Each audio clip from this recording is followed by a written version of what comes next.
I'm playing. Just play quieter.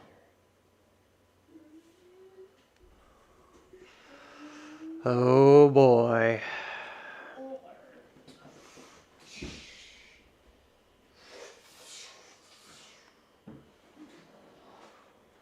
All right.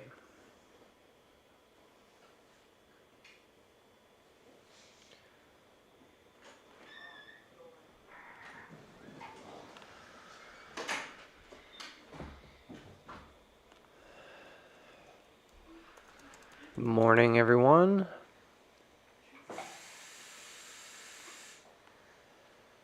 $15:06 on the ticker. Good morning.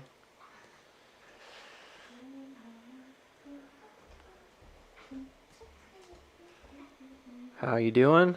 Good morning. Are you tired? Yeah, I'm a little tired. It'll be all right.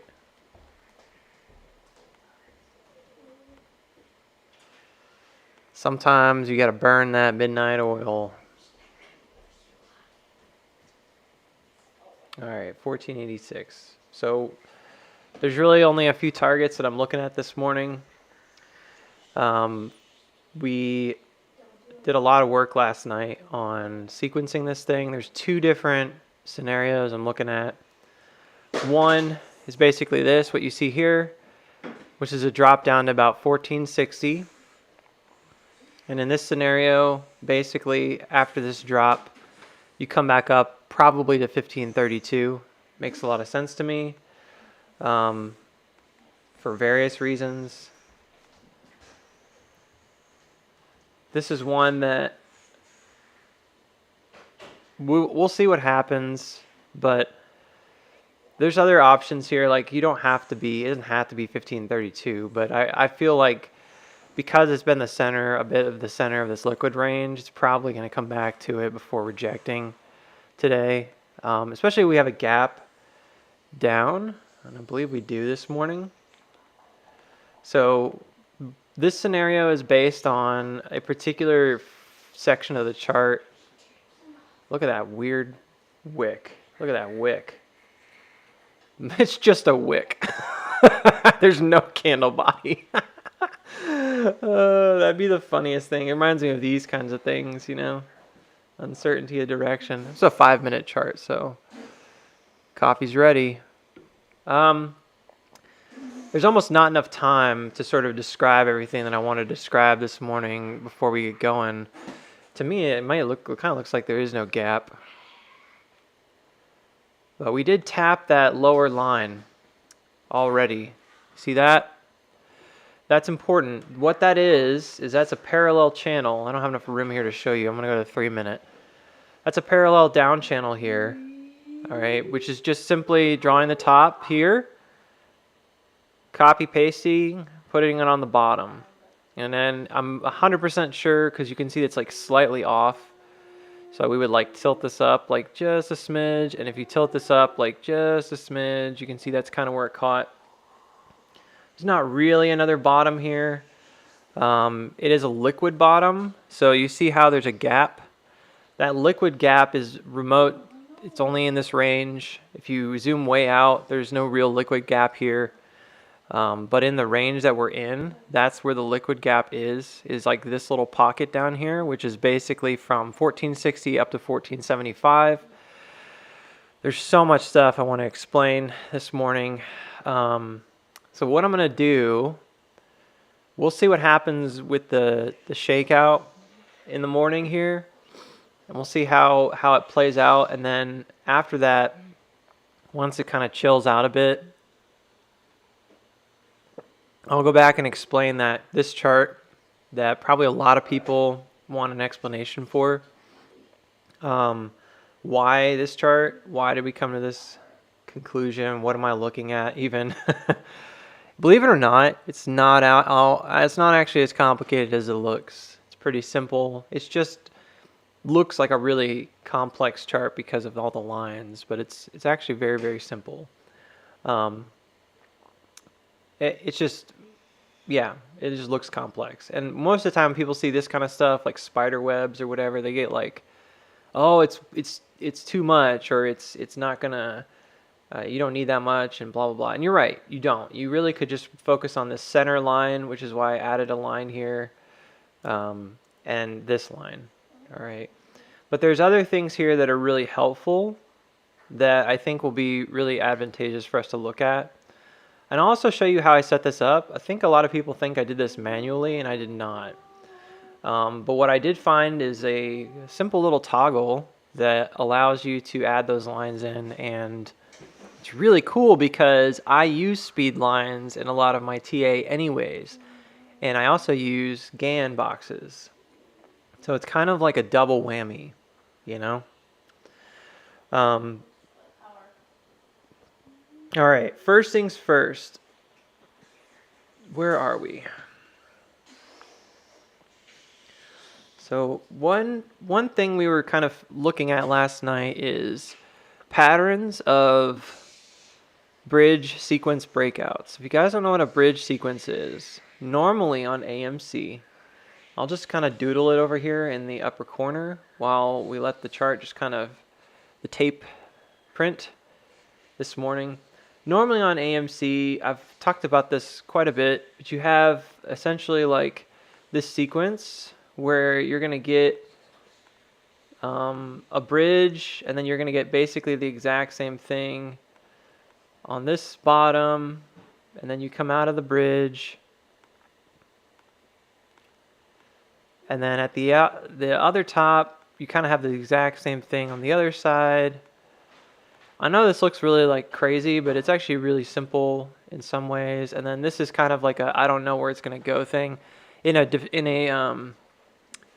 distribution, this last fractal here, this last section will play out like a distribution, and you'll drop. In an accumulation, this will be a little more healthy, and then you'll run up. Okay, it doesn't even matter how you enter this range. So this is like a normal sequencing here. All right, for AMC, roughly like this. All right, and one thing that we've talked about is, for instance, this is like a sine wave. We've talked about how these particular kinds of points will point to the top of the next thing, and how usually your cat ears, if you did it right, will point to the bottom for the next ramp, and that kind of works. This section on the left side is the same as this on the bottom, is the same as this on the right. And each of these ends in a spring, and this one is like a bad spring, this one's a good spring, and this one's like a maybe spring, usually up, if it's the right part of the sequence. All right, why am I bringing that up? Because what we found, and a lot of this credit goes to Patrick in our Discord, is that typically it's something like this. I don't even have it drawn right, but typically, like when you look at like the lowest point, I think it's the 236, if that's right, Patrick. So I kind of even didn't do it right. The 236 is like a common starting point for. Thank you so much, Kilamar. I really appreciate it.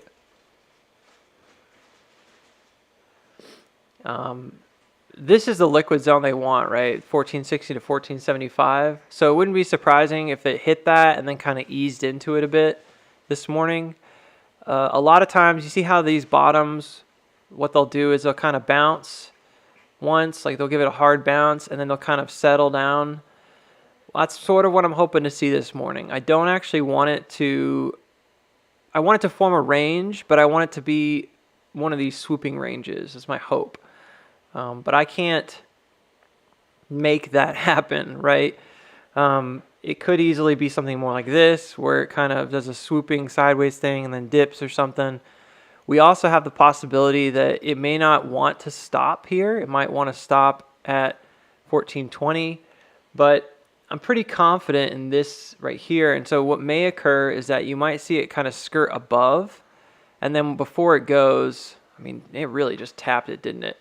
Before it goes, it dips down. That's a possibility. So we've been looking at like where does it take off from, and it's specifically this range right here, which is the bridge. And we found that like the final push happens in this region. 236 and 382. Based on a bunch of other stuff that I'm not going to get into right this second, 1809, it's a very strange number, but 1809 seems to be the suggested top for the move. And there's a lot of reasons for that. There's a lot of, let's say, confluence, like things that come together right there. One of the things is like the 200 EMA and the 200 SMA.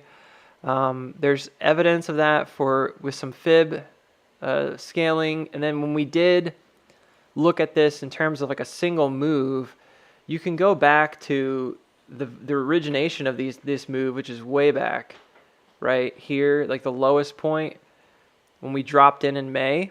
It's not showing. Here we go. When we dropped in May, and you can do a fib levels up, and you can see like, all right, if we place 236 here, there, wherever, where does it put the price target?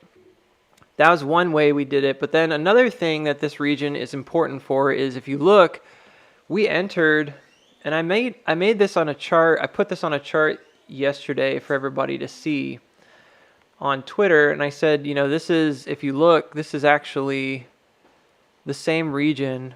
I shifted my, there's two other things that happen here too. First, this is the region that we took off back in March, right here. In a similar way, we were in an ascending channel, but it dropped at the last minute, and it looked like a wedge, right? And it kind of dropped and finished the channel back at liquid center. But this is definitely like a place where we've come from before. We've launched here 1, 2, 3, 4, 5 times in the past. So this is a really important region for us. In addition to that, I had estimated, that 1465, I know it says 1460 right now. I lowered it. I think it's actually 1462.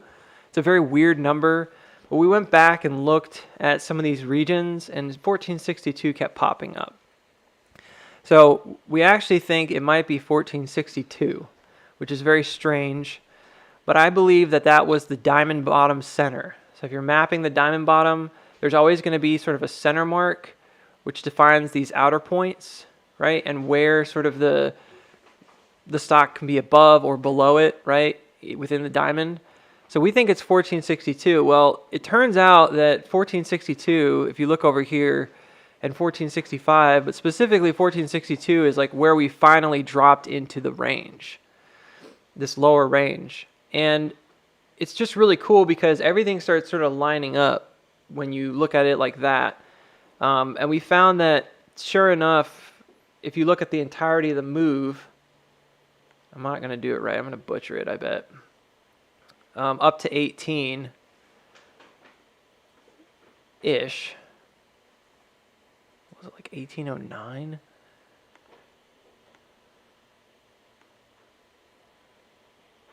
I can't remember where we drew the fibs from.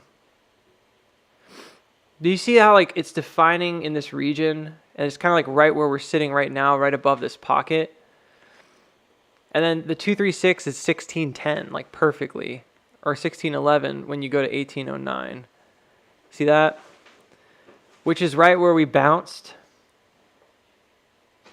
And basically there's like a bunch of different ways you can draw your fibs here. And I don't want to go into every single one. You can draw from any one of these bottoms. I started looking at this bottom specifically because of another comparison. And likewise found that, you know, this was very much in agreement with a lot of the stuff that we're looking at, a lot of the key levels that are in this range. All right, bear with me. This is the most complicated part. Right now the price is at $15, just above it. So we are like up and up. We're a little higher than we started this morning. I'll flip back and forth here and there, but I wanted to try to get this out of the way first. Since the price is kind of just settling in. This region right here, remember how about a week ago I was drawing, you probably remember this. You remember about a week ago I was drawing like these big bowl structures over here, and I was talking about this bowl structure. I got rid of that chart. and how it correlated to this one right here. Well, the thought occurred to me yesterday while we were charting, and it's by dumping we can't break and hold 15. Well, we're over 15 right now. We're 15.18.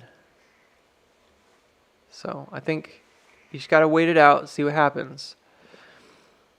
Macro inverse head and shoulder, perhaps, yeah, on the huge time frame. Just bear with me for just a second, okay?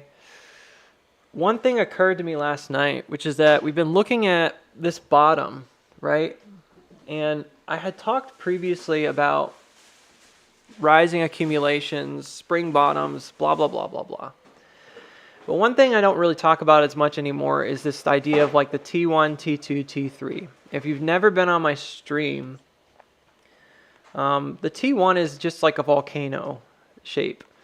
The T2 is the next one that comes. It's usually a head and shoulder. Sometimes it's very flat and looks like cat ears.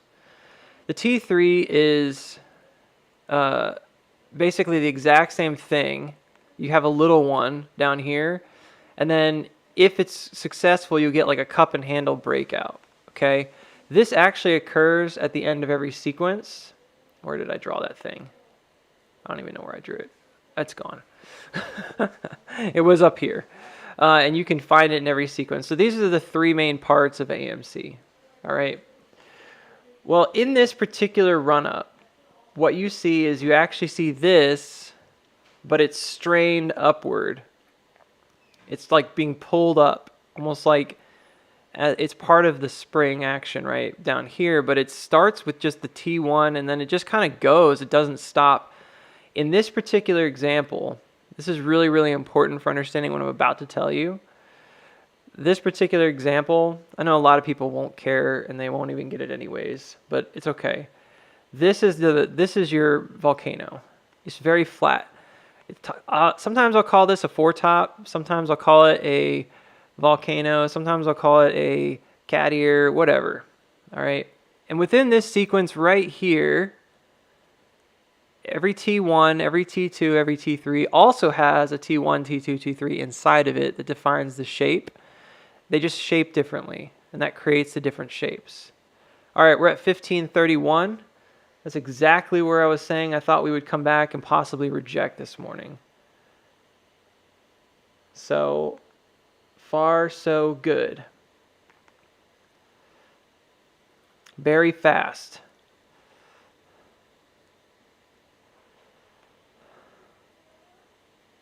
Great. All right. Now, sort of, I don't want to say a moment of truth, but I'm pretty sure we're going to reject here. Yep. That was a killer, simple technical call out.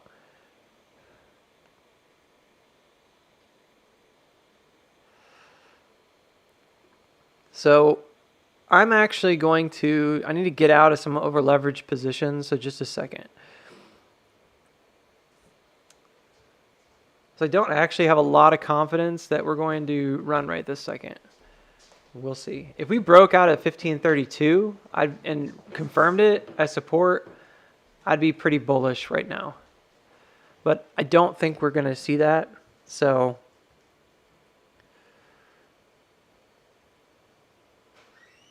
we'll see what I can do here.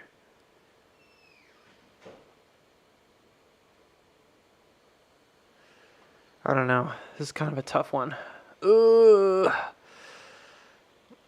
It doesn't look strong. The volume's turning down. All right, I had imagined we would just reject off of it, but it's looking a little bit better than I thought it would with the volume. It's not exceeded the selling volume this morning. See that? Not yet. But it is kind of ramping up. It just, I don't know. This is selling though, so it weakened on selling. Could it be that simple?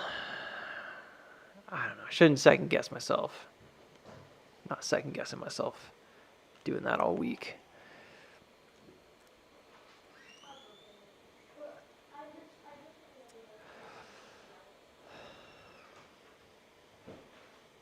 Man, so this is the hard thing about doing this kind of TA, is that you find these little nuggets that you hope are true, and you want them to be true, but you don't want to be biased.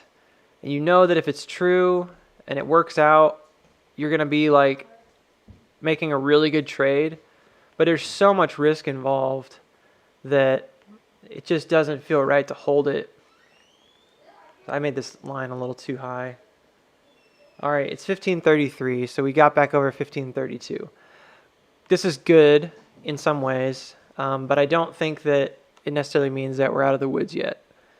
So I didn't exit those positions just yet. Dumped right back beneath 1532. Now we're 1531. It went from 1539 to 1531, like instantly. So probably what this is like a flush to either exit some positions or, I don't know, get people to get trapped in some bad call positions.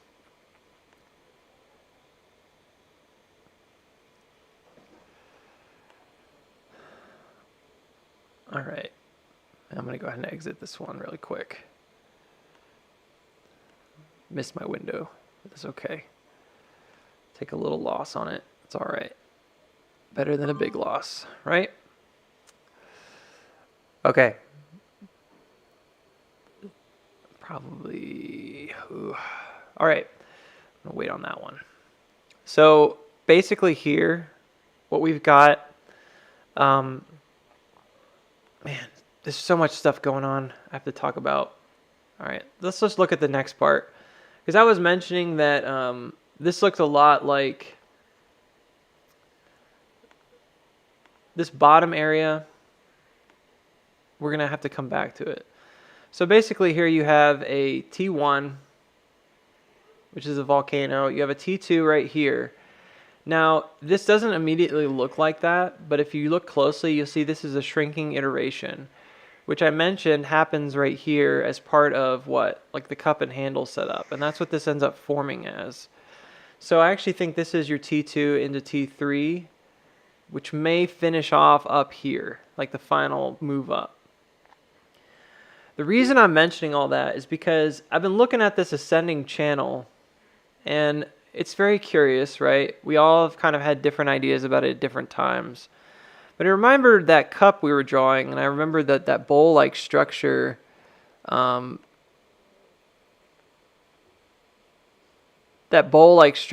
is very reminiscent of the volcano structure. And normally you have a full sequence within here. And it's almost obvious when you start really looking at it, because you do see the full sequence here, and we've sort of charted it. And then when you look at the bottom, I've mentioned before this is an S-curve. Well, I've charted this S-curve right here as well, and I made a case for it a long time ago that this is actually also an S-curve. It's just really bizarre looking compared to this one. But it was like almost everything just kind of clicked in my brain. And I was like, well, if this is an S-curve and this is an S-curve, then sequentially this bottom right here, where it has this double tap, would be much like this. And I didn't sequence it 100%, but it's pretty darn close. And if it goes from that into a gigantic... Basically what I'm saying is this is essentially like a huge version of this bottom. And what follows from that would mean that when you exit the range here, it could look very similar to how we exit the range over here. Now, I know that sounds like leaps in logic, but here's what they actually look like compared to each other. This is a macro exiting of the range. So this is our current time frame right here, us exiting the range. This is a micro exiting the range on March 21st. So what seems like kind of a leap in logic, for somebody who's been looking at this thing for a long time, I understand how complex and annoyingly complex it can get, and that the layering doesn't always make a perfect sense unless you really understand it. But this is 100% absolutely, I believe, the same sequencing because of what I just described. And I know this is going to be like really weird to sort of just keep going on this because you might think that requires leaps in logic, but I want you to just look at this sequencing here. I'll just kind of walk through it. If you can't see it, I mean, there's nothing I can do about that, but here, let me move this out of the way for a second so you can just look at the fractals. So I can't have, unfortunately, I can't show you any other time frame than the one I've got here. So it's just going to have to make do. Like this one, I mean, because this is a 5 minute. If I go smaller, it cuts off right about here. If I go to 3 minute. What really stood out to me was this bottom. And you see this bottom only like right before the stock tends to move pretty hard. You don't usually see it anywhere else. There's a couple other places you see a bottom like this, but this particular bottom stood out to me. And so when I was looking at the two, that's sort of what I latched onto. And I was like, let me just try and see what happens. Because I was racking my brain, and I asked Patrick in the Discord if he could help me because I was like, I don't remember seeing something like this. I was like, I don't remember ever seeing this kind of an ascending pattern like this. It doesn't seem to match anything. And I think it's because we've never experienced this particular pattern on the macro scale, except there's one time where I think we did experience it, and I think that was basically in 2020 on the macro scale. But what happened in 2020 is that I think you basically have this really massive distortion because of the acceleration coming out of there. So everything gets really thrown off. It's very difficult to sequence from that January to February region. And then it's fine, and everything's like normal again. But yeah, I looked at it and I was like, okay, this particular trap here, obviously like very one-to-one, right? And even like stepping backwards, you can see there's just another very similar top. 1, 2, 3 push-ups here, right, with the sell-off. You have a bit of a short trap here, right, that goes up, doesn't let them out. Okay, forms a really very clear, in my opinion, sequence that's pretty hard to, argue with. The rest of this, I mean, I could go through it step by step. This is probably the most confusing part because what occurred here was that they basically had, you see this like big bounce in the middle, this kind of lower area. That's basically this right here. You see this drop with the bounce. And then they have this middle up thrust, which is this right here. And for some reason, somebody went crazy right here. And this candle, this wick comes out of nowhere. Immediately it corrects. But if you get rid of that, it's almost like, okay, it's pretty much just a normal cat ear sequence. It looks just like this. So I think it's just this one wick that sort of throws it off. The rest of the sequencing right here matches one-to-one. And you could do it like really detailed. And again, we're looking at the end of the March sequence, but you can see that like this is basically what you have here is like a little cat ear. If you ignore that middle part, right? This is essentially all you have. I don't normally like really enjoy sequencing. You can see right here, there was a pullback, another top. You get the point. All right, same thing. Now, when you come to the bottom, very classic. This is one of the AMC springs that we do see, but it usually doesn't happen unless you're about to have a bigger move, where you kind of slide in to a previous support or resistance line, rather, and support line, and then you dip down really quickly, and you kind of come out on this weird sideways angle. It's very distinct. And no doubt that's what occurred here. Then you have a run up into this sort of double rounded top. And it's cool because if you look at where this lies, you can see that it lies on the same spot. Right? I'm using this wick right here because these wicks, none of these other wicks line up at all. Like they're all different heights. But you can see like it's pretty much exactly what you would want to see there. GME is flying, great. This is the part then up in this section, which is the sort of like where we would be in the sequence that looks like this, coming out of a massive volcano structure, right? And looking for the next part of the run, which is what? The T2 and 3. And what's fascinating about this is this looks a lot like what? January. And if you remember, we've been talking about it on the stream for a long time, that the run-up from here should form a range somewhere around either above or below. We're not 100% sure. Should form a range somewhere up in those 30s region down to the 20s region, because that's where we have a macro liquid gap, and that it would probably look a lot like what? Like a January move before you go into, and I don't think it'd be like a super long time, by the way. This looks like a really long time. This was just me copying, pasting bars, which is not, I haven't timed it or anything. The point is, this is essentially like that January fractal, right? But it's actually T1 and T3, or excuse me, T2 and T3, which form that.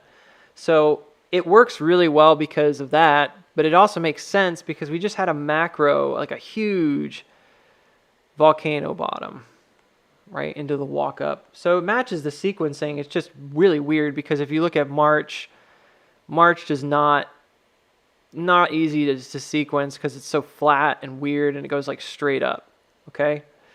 All right, so coming back, let's talk about the Gann box. So what I like to do if I'm trying to understand the timing of something and the general shape of it is I like to go ahead and find a way to chart it so that it makes sense to anybody who looks at it in a way that's like comparatively gives you some time and price indication, because otherwise you're not able to really do the relationships and understand like what was going on here. Why did it come back to this point? Well, it came back because of this support, right? This came back because it was retesting this support. Where does this one come back to? Why does it come back to this particular area, right? What is the significance of this region right here in the grand scheme of this whole setup? And just like our previous range, this is one of those things where you can look at it and you can say, okay, well, maybe it's not as certain, maybe this was more important, blah, blah, blah, blah, blah. But basically all that's happening here, if you ignore the fact that there's just heavy momentum, is that what these are doing is they're confirming previous resistances as supports, and specifically they're correlating to the region that we first dropped into this lower spring, right, and formed this bottom. Same thing is where we're at right now in the macro. These two guys right here, they're literally, I just showed you all, they're literally sitting on the very region we dropped in, which is around 1475 when we first dropped in back in May. Okay, if you go backwards, this is where we last had some semblance of support and resistance before, boom, we dropped down. So they're retesting that same range on the way out. So I'm like, okay, that makes a lot of sense that it would look like this. So where does it need to find support? And it needs to find support at 1460, I believe. It can't go below 1420 for Wyckoff reasons. The reason, right, is basically right here. If you have an automatic reaction that leads you up to 1420, you can't drop back below it and not cause like a massive distribution to occur. So if they signal that distribution, it means that we're going to go to new lows. We're going to pass through the range, maybe slowly, but you don't want that. That's 1420. Okay. 1460, however, we mentioned earlier, is the diamond bottom. It correlates, this region correlates to several fib levels on this whole scale. It's also the region that we took off from several times back here. It's a liquid center for the range. So it's not only are we in a relative liquid center to this little range right here, which is from 1460 up to 1610, we're kind of coming back towards a liquid center there, which I bet is that 1532, right? Yeah, it is. And that just happened to be what I looked at on the supports and resistance from the other day. So we'll launch from that 1532 when the institution's ready to launch, just like we did back here. If you look at where do we launch from back here, we launch from 1532. So it's no surprise that the S-curve, right, had a liquid center of 1532, right? It was essentially, it's the center of this little pocket. But if you look at the macro scale even further, not only are we in a liquid center on this tiny time frame, right, which I just defined, but also on a macro bottom, on the diamond bottom itself, this entire time frame. And I probably could do it without you guys actually having to see. I mean, you can probably just visualize it yourself, but you can see that this is actually the liquid center of everything. So do you see how this region that we're in right now is super, super, super important? And if we develop an SOS here, that the launch should be very significant. And I've been talking about 18. I think that's the local target based on a lot of things. The S-curve was pointing to it. There's a lot of other things that kind of point to that 1809 region. Originally, we looked at 1820, but it didn't really line up, so we dropped it, and then all of a sudden everything was like, okay, that lines up.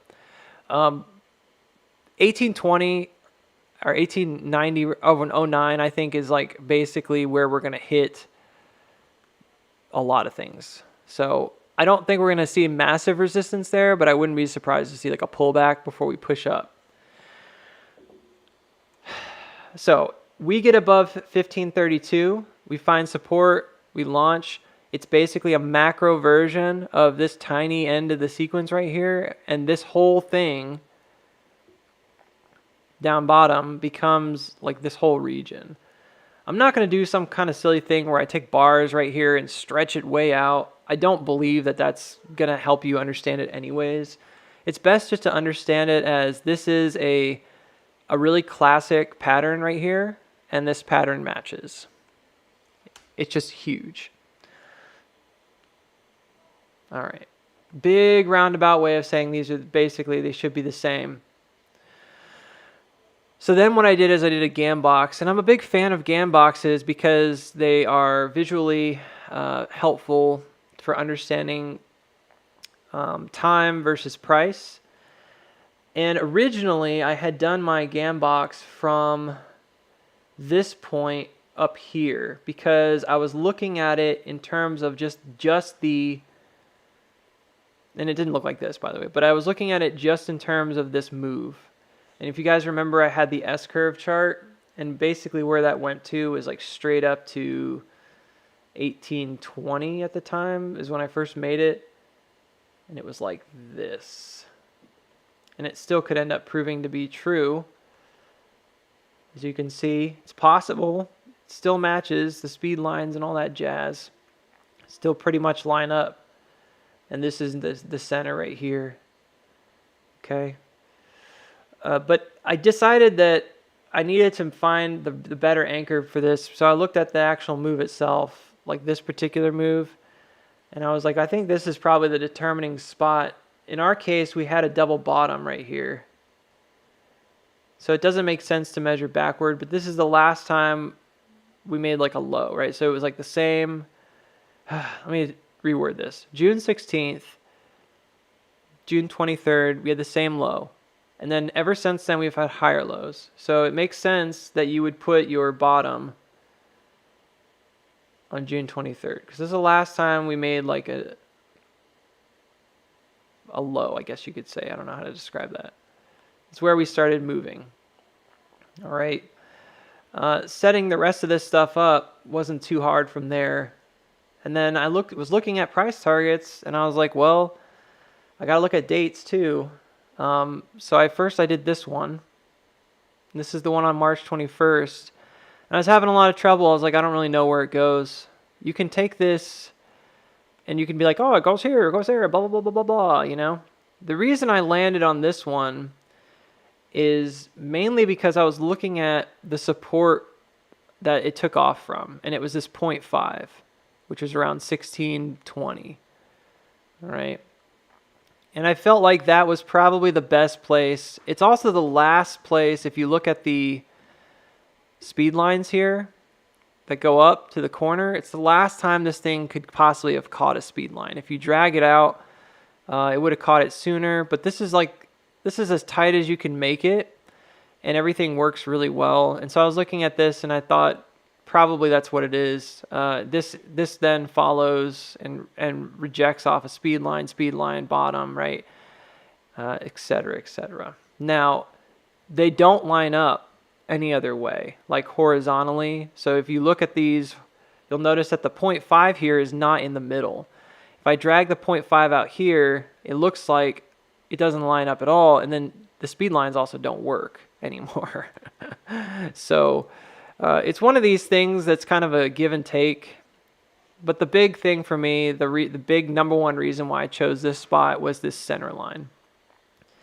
So when I started to just find the shapes here, it was like really obvious that, okay, there's radial symmetry. You could call it rotational symmetry.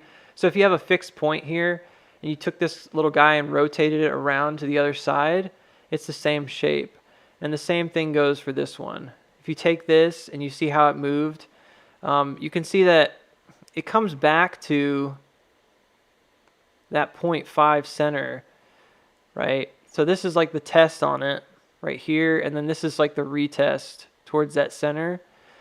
This doesn't actually come down very far. I think the momentum here was too great. Ours does. Ours comes back to the center right now, and could even go beyond it a little bit. Like this one goes beyond quite a bit on the first push up. I think part of that's just macro versus micro. Micro doesn't tend to be as tight in terms of structure. I know I've been talking a lot. I hope you guys are still with me. The point here is that the structures match, and when you find the center line and you draw it with the GAN, it makes a lot more sense all of a sudden. These lines are just this little toggle, okay? So if you want to get rid of them, you can just toggle them off. But having them on here is really, really cool, because what it does is it allows you to see basically speed lines mapped to the opposite two walls. So these are GAN levels, which are basically just, I mean, you can look at them as like 0.25 increments, 1/4 increments, right? And then it's got the 618 and the 382 in there. And basically, if you take a speed line from the upper corner of the chart and you map it, you can see how it maps to each one on the opposite two walls. That's all it is. So the reason it looks like crazy is because they've done it to each of the four corners. But what's really, really cool is that when you're staring at this, there's just an incredible amount of structure to it. Like each of these cascading down respects these GAN markings. And likewise, coming upward, like in terms of speed, you can see how simple uptrends here really respect this GAN fan. This whole downtrend is set on one of these GAN markers. This whole downtrend and widening wedge here is set on two of the GANs. So then I looked at the top. Sure enough, each one of these that hits kind of hits on a region. This one's kind of in the middle, but it does follow a speed line down. And then each of these that cascade down starts with essentially like a perfect. I mean, I could have done it like really, really tight, but there you go. You see that? That's the center mark. It's heading towards the corner. So what does that mean? I guess people want to know what it means. I could explain this all day and someone would still look at it and say, yeah, but it's still like mumbo jumbo or something. Well, it means a couple things. Number one, it means that you are experiencing like an acceleration. So each of these speed lines that occurs, right, is essentially tightening. So as it's getting closer towards whatever inevitable end there is to the structure, if the speed lines become true, meaning like the momentum keeps up, you're going to see an increase in the momentum, and that's what happens here, right? And likewise, in this region, when it finally sort of reaches the end of the structure, I actually think it broke out of the structure early here and came back and tested right here, that center line again before taking off. So the takeoff point in this particular case happened right there on that little wick, right? But each of these, as it's kind of coming around, is accelerating. And I think we're experiencing that right now if you look at the basic structure of it. And how volatile this has gotten towards this top corner and like almost more compressed. Maybe not like super compressed, not compared to this, but Maelstrom says Z's. Oh, you're falling asleep. Jose's learning. All right, I'm going to actually look at the chat for a minute. If we hit 1420 and below, the move is over. Yes. Here's what happens if you hit 1420 is that you pass back into the range, which means this now becomes this little area right here that we've been experiencing this last week or so becomes a UTAD or UT or UT upthrust, which means that it's basically a failed breakout. So instead of being an SOS, a sign of strength, it's a failed breakout. You cannot exceed your range, right? Form a distribution, come back down into the range, and then expect to break out again. Very rarely does that happen. So very rarely. It's so rare that people have been charting it for 100 plus years or whatever, and it's still consistent. So you don't want to see it come back below the automatic reaction, which was 1420. Thankfully, I think we have support around 1460 and through 1475. I think that's where they want to go. Some other things here you can look at is the VPVR. VPVR shares a lot of similarities. It's not identical, right? Two different setups, but you can see there's essentially like a bottom that's pretty strong. In this case, it's like right here. There's a middle region, and then there's a top region that looks comparatively weaker, which is kind of where we are right now, because this is your SOS region, which hasn't largely been traded yet. In this case, it did come back to the 618 on this GAN, and it was a little bit of a liquidity gap, and they left it. They didn't really trade it very much. They left it pretty much as a gap. Like it remained one of the less traded regions. It's not the least traded region in the range, but it's one of the less. I mean, you can see. I mean, this has more selling, so it makes it look like it, but really has like not a lot of buying way down here. But this region is still pretty weak. So when I look at this and I see where they're going, this liquidity gap that's down here around that 1460, 1475, the fact that that's the center of the diamond, the fact that that's also correlating to the way that these things break out of a bridge, the fact that this is basically exactly the same as what occurred over here, it makes me believe that that's basically the target, and that they may or may not grab that much of the liquidity before they move on. Oh, that's super cool. It's an ice cream cone. I know.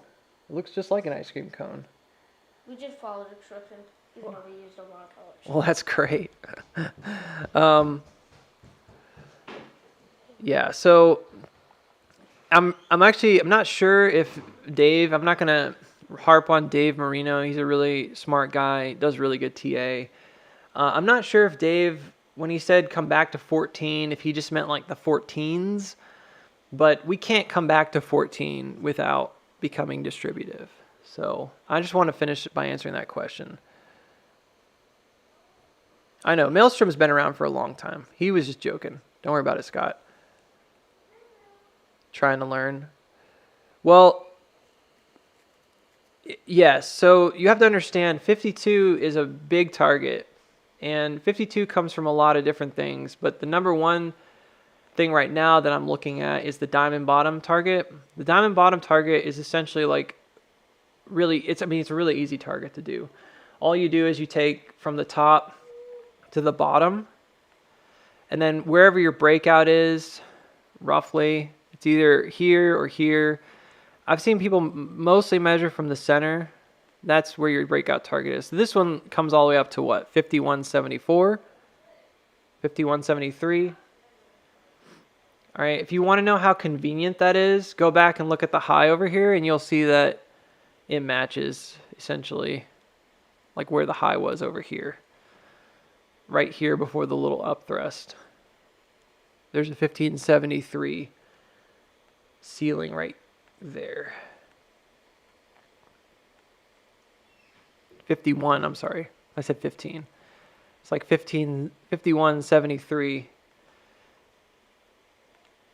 So that target is not something I just pulled out of thin air. Originally I had done, you realize there's no mathematical way that I could possibly fake this, right? Like, that the original target that I was looking at was these cat ears, and specifically the first one. And the reason for that was very simple, which is because when we hooked here and came up to retest, this is where we kind of landed, right? We landed a little higher even. We went a little beyond it. All right. But this was, I think, the target that was in mind. And I just did that based on evidence from other examples. And that's how I originally thought we were going to go to 32.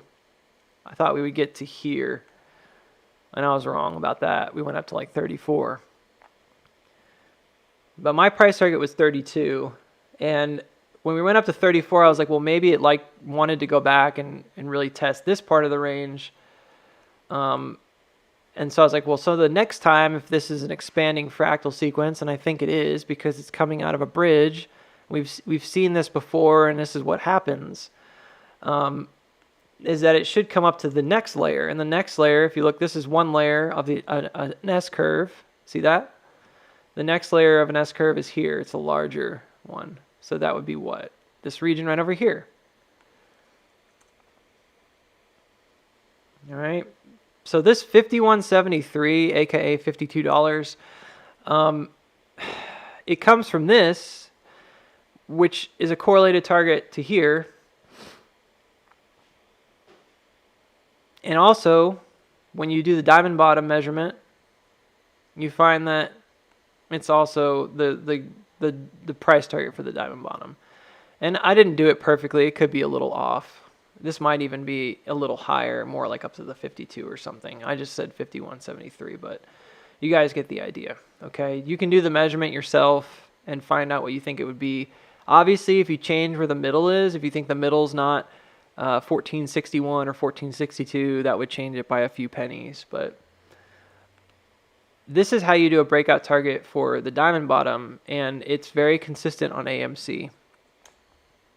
So if this is a macro diamond bottom and it breaks out and it finally touches this squishy middle here and goes, the expected price target is 52.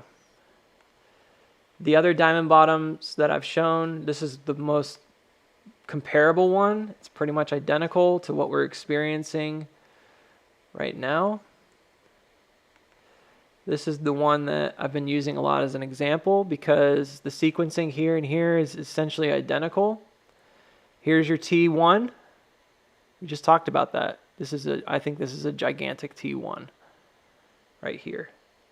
So I think this is what we just experienced right here, but it happened really, really flat and low because the center for this one is much lower.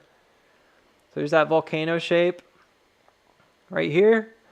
And then the rest of it is coming out for the T2, T3 setup and pushing out to the upside. And what's interesting is I think this sequencing right here in this region might actually be the same as this sequencing right here in this region.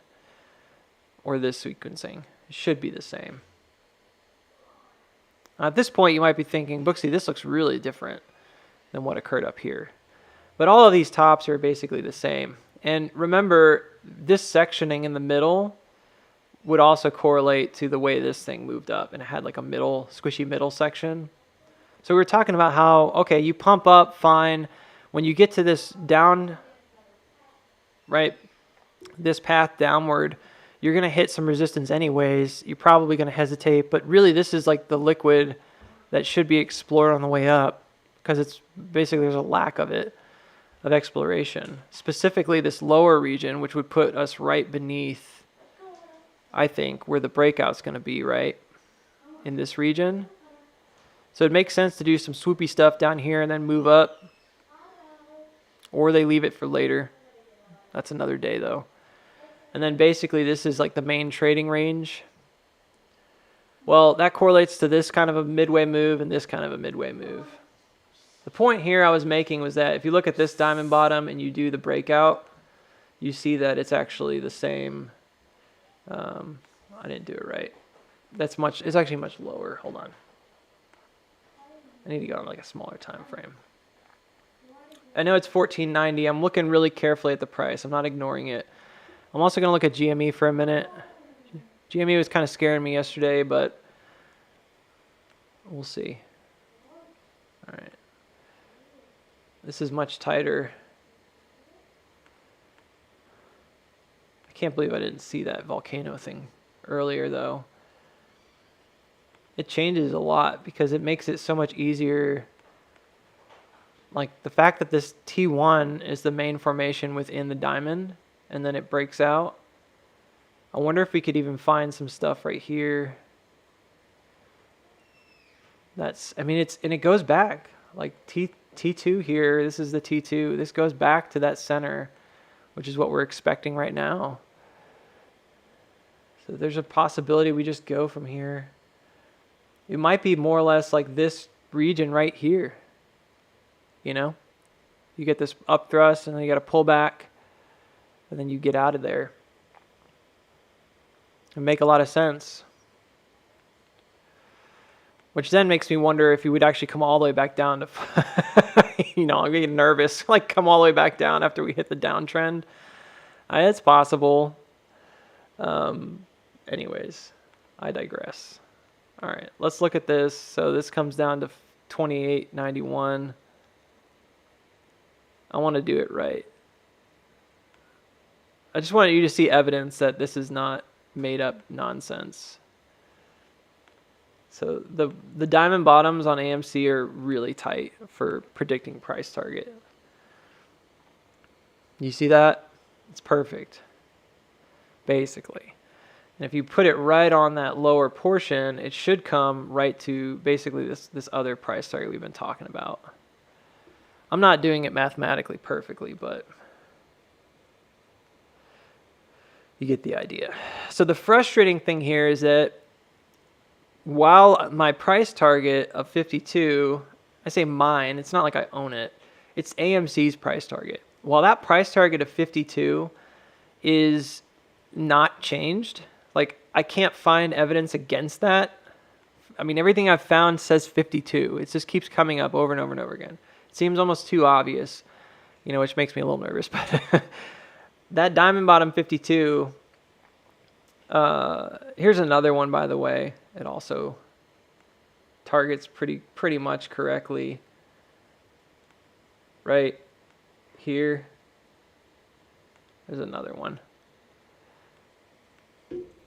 There's a lot of diamond bottoms.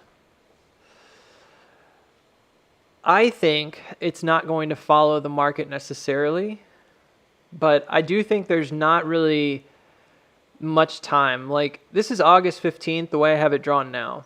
Other people have it drawn to August 4th. They think it's going to be like more or less right around when Adam Aaron talks. I've looked at it a couple different ways. I can't find a better inner line to use than the one I have. This one only has one place where it kind of pokes out, and then the rest of it's supported. So to me, I think it's mid-August is where the diamond actually ends. But oftentimes you break out, like you come into the diamond before it begins, like the diamond's way over here. And same thing applied on this one. It broke out early. It didn't break out at the very tip. There are some examples, like in this case, where the bottom, it breaks out. It's a weird one, right? And it breaks out right off the corner of it. So there's examples of both. I'm not going to get into too much of that right now, but basically looking at all of that, what would you conclude? Well, if you're like me, you're probably looking at this thinking, there's no way in heck they're going to let it run to 18 by the end of the week. Because we know our market maker hates us. They only look out for themselves, right? But man, yeah, so somebody says, are the daily candles looking like a top not worrying you? Not really, because we are at a top. You know? Like, it's a flattening. So if you're going to come up and flatten, like, look at the general shape of this particular move right here. It's super scary looking, right? So this move, there's a support here. But this is basically what happened on this move, right? Is that you essentially just came out of a really rapid ascent, and then almost immediately you kind of go flat. And that would make these candles, right, look pretty nasty. It would look like a top. This looks like a top forming. It almost looks like a head and shoulder if you draw like an angle here. Someone would probably say that's a head and shoulder right here. 1, 2, 3. And the volume does support that, because look at the volume. The volume here really dies out after the top. And it looks pretty bearish for a second. Volume is another thing that's kind of really interesting. If you look at the volume on these, they're basically identical. I mean, look at this section and this section. Look at the ramp up, right, and how it kind of pittered out on the second one. It kind of went flat. Now you do get an uptick in volume, and that's happening today. And the uptick, in this case, it's hard to see because it looks just all green. But I'd be willing to bet that the uptick sort of starts more or less flat. So the thought occurred to me, like, why would you screw the market maker on this particular day? And I think the options chain is the answer, because we know for a fact, no one's going to argue this, not even Mr. Booksy, okay, not even Booksy. I'm not going to argue that max pain is often the target for the week. I've never said that. What I've said is that max pain is more of like a sentiment average, and that at the end of the day, you don't really know it's going to run. No options chain has given us, if the options chain gave us a clue of gamma every time, then we would have run like 1,000,000 times, right? There's been so many weeks where the options chain has not been utilized and the premiums just get burned. But had it been utilized, we would have had a big run. Even on these weeks where we've had really nice setups, where we're like, hey, the setups are there, like that's this week, right? The setup's there, they could use it, and then it doesn't, people get really frustrated, and they're like, they're never going to do it. But that's not true. We know for a fact that they have done it, they just don't do it. They, meaning the composite team or the operator, they have done it, they just don't do it when we expect them to do it all the time. And it's very rare. It just is. If you look at the big runs on AMC, there's not that many. You probably could count them on one hand what you would consider to be the big runs on AMC. One hand. I mean, I'm serious. I can think of like 5. So for us to say that there's no way, we know that's not possible. We know that they can do it, but that, 99% of the time, you look at every Friday or every Thursday, Friday, they don't utilize the options chain like that on the end of the week. And oftentimes, they're already in a spot where they're ready to chill out. Well, today's Thursday, folks. If you run today, you can find a spot to chill out tomorrow, for sure, and it could be up here, right? But I know what people are going to say. There's already going to be 1,000,000 people saying, max pain's at 15, there's no way. I'm aware of that. I made another scenario that initially respects max pain because I was like, I don't know. I guess if the market maker really doesn't want it to run, we'll see something like this where it'll bump up, it'll come back down, you'll get that final liquidity grab. You'll start a run, at the end of the day, Friday. maybe, you run up into max pain, you end the day at 14.99 or something silly, right? And then everybody's happy, yada, yada, yada. What that doesn't make sense of, though, is it doesn't make sense of the options for next week. It doesn't make sense for all the options left out of the money this week. There's a lot of puts at like $14. A lot of them. So we know that they're probably not going to let it run and close below 14, which gives us some confidence that 14.20 is not going to be breached this week. Max pain has been beaten by $1 to $3 before. We know that, right? We've seen it many times on AMC. All right, remember, this is what I said I would prefer, is to have this kind of quick bounce and then a run up. But it has to continue, and there is this new trend we're going to have to deal with. This is the trend that came from yesterday's price action, and then, of course, these two top parts right here. And then one other reason why you might think max pain might be respected this week is I went back and I looked at, I know there's a lot of like colors here, but I had those liquidity zones. I don't need that big one anymore. Let's get rid of that. That's better. Sure enough, that parallel that for these two tops right here, if you draw it down to here, lines up with this bottom. So where does that intersect with these other downward trends? It actually intersects right around around this region. So it's kind of interesting because it's 1470 or 1480 on this particular middle line. So I was like, man, that's too convenient. 1480 for the end of the week. So I'm not holding my breath. It seems like it would be really easy for them to just sort of finish the week. This is the end of the week right here, by the way, where the arrow stops. It seems like it'd be really easy for them to sort of finish the week in this region if they want to. They could confirm the support, finish the week, at 1480 or 1499. Yeah, it is 15. So this is max pain scenario. I don't know. I really believed that the max pain scenario for this week made a lot of sense, made too much sense, until I started looking at this other chart. And then I was like, man, I don't know. Like, it just seems like they would run out of room. All you need is like this last little bounce here, and then it takes off.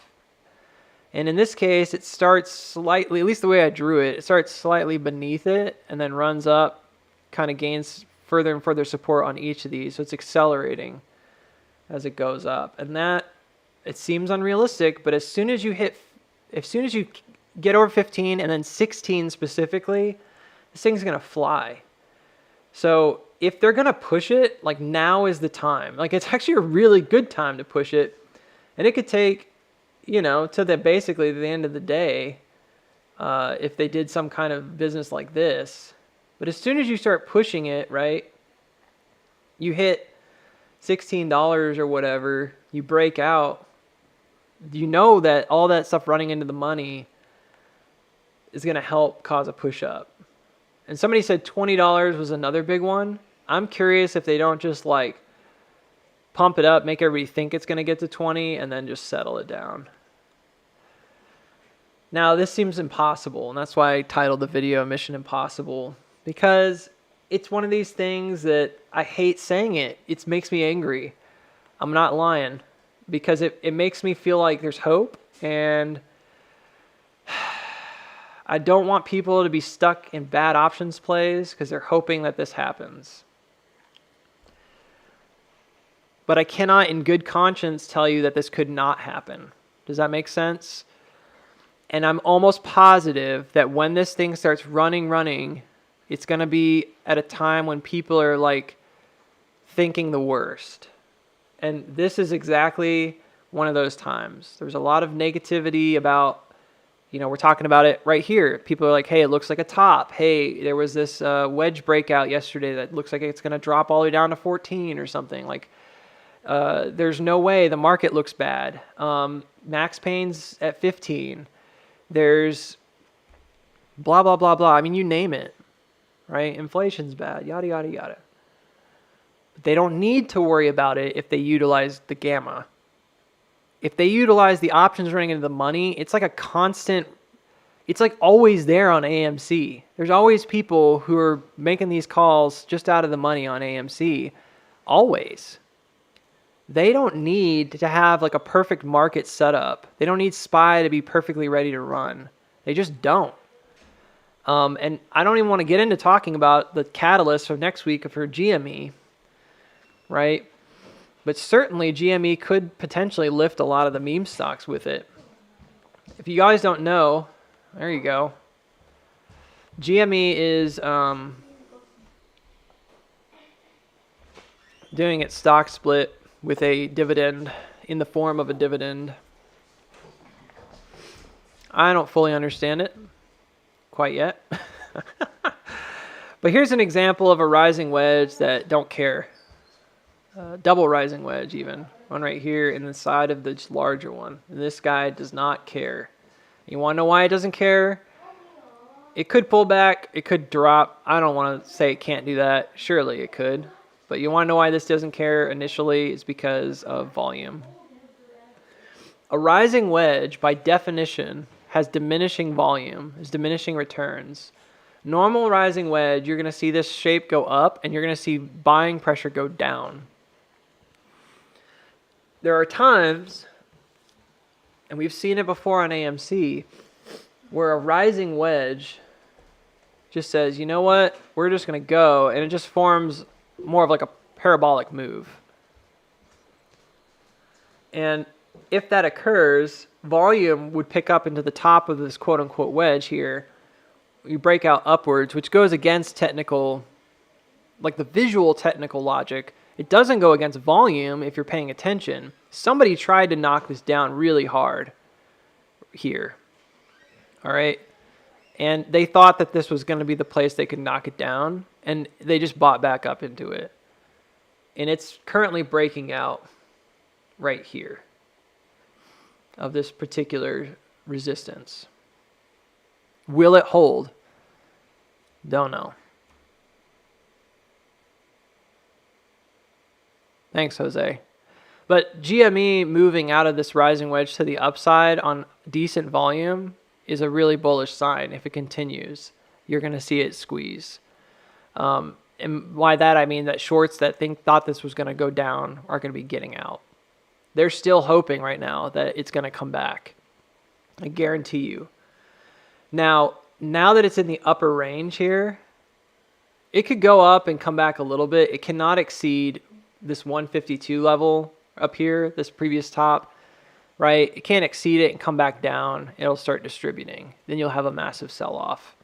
I don't think that's going to happen, but surely you've got some time until the stock split. Maybe there'd be a last-ditch effort here to sort of push it back down. So I'm not holding my breath for it just yet. AMC, though. All right, similar setup, but AMC, instead of running up to the top of its rising wedge, went ahead and broke down. And I've already given you reasons why I think that's going to happen. Like why I think that happened. And it's basically just because I think they're going down lower liquidity pocket, retest that region. Ultimately, it lines up with what we chart over here. But the most confusing part is timing, you know? And I already can hear it in my head. Some people are going to say something like, well, Booksy, couldn't this be over farther? Yeah, but remember that center line. I can move this over so that it bleeds into the 18th of July. But it's already touching on this top right now. So, like, even if I did that, okay, fine. Now it bleeds over into the 18th of July. Does that really change anything? No, because the last of the speed ramps, unless it's just a straight bar up Monday morning, the last of the speed ramps happens sometime during the day-to-day or very close to the end of the day-to-day. So there's not really a way to inconvenience this chart at this point in time. Like, I don't think it's don't think it needs to bleed into Monday, but even if it did, you can no longer make that center mark. So it's one of these things where it's like, I think it's sort of all or nothing, you know. I think it either works out or it doesn't. And I know we've talked about it on the Discord. There have been times where they've done these weird things and just kind of bled it out and made it look like it was going to run, but then it doesn't. And it goes sideways. And then when you think all hope is lost, it goes to the brink and just reverses. Again, totally possible. But I'm only got 2 scenarios right now, and they don't involve going below 1420. I'll tell you that. And that I don't care if I'm being bullish. I'm just bullish. That's all there is to it right now. This setup is way too golden, and if they don't use this setup, we're in big trouble. Now, one thing they could do, and I don't want to pretend like this couldn't happen either. One thing they could do if they're going to delay this, and they might, would be to just basically form a trading range over here, another trading range. They've already traded this region, so it doesn't make a lot of sense to me, but sure, I guess they could. They could form a trading range here and just go sideways and keep it above 1420, and just make like a massive SOS and then break out on August 4th, right? And that could happen. So you could see something like this occur, I suppose. I don't know. And you come down into August 4th and then go. But I just don't see, you know, when I'm looking at comparatively, I don't see this lasting till, to me, it looks like top, like a 1-2 bounce right here. I mean, it's pretty clear. And even this part has like the little 1, 2, 3, 1, 2, 3, and then the run up. So I just don't feel like it's supported unless you think they're just going to delay and delay and delay. And there's plenty of people out there doing that, right? You don't need me to do that for you. Go follow somebody who's just always talking about downside or always talking about delaying the squeeze. There's people that have been doing that, and they literally make a following by just saying, you know, these guys are horrible. They're just gonna blah, blah, blah, you know, screw us over all the time. And for some reason they get like thousands of people following them who just want to be grumblers. Got enough of that. Booksy's not gonna be a grumbler. I'm just choosing not to.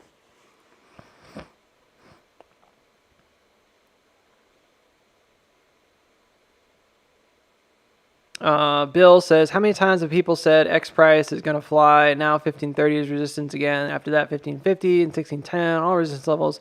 Been here so long that they will hold under 15 Friday.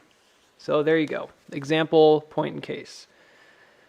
Look, you can have that opinion. I'm not saying that that's even wrong. I literally just said there's an option. I showed you guys. There's a chart right here where I talked about if max pain is respected, this is what I would expect to see. So far, it's kind of working out that way. We don't know. Day is young. There's plenty of people out there who are going to naysay every single week. What I'm saying is that those same naysayers were probably naysaying on this particular run-up too. They were probably naysaying on this particular run-up, right? They were probably naysaying on December 17th. They were probably naysaying in August, right? Back here. They were probably naysaying in May of 2021. Those same people are going to naysay every single time. And I'm very honest when I just say 90% of the time they're going to be right, because 90% of the time AMC is not running to the moon, right? It's not. It's making smaller runs. You know what people were naysaying?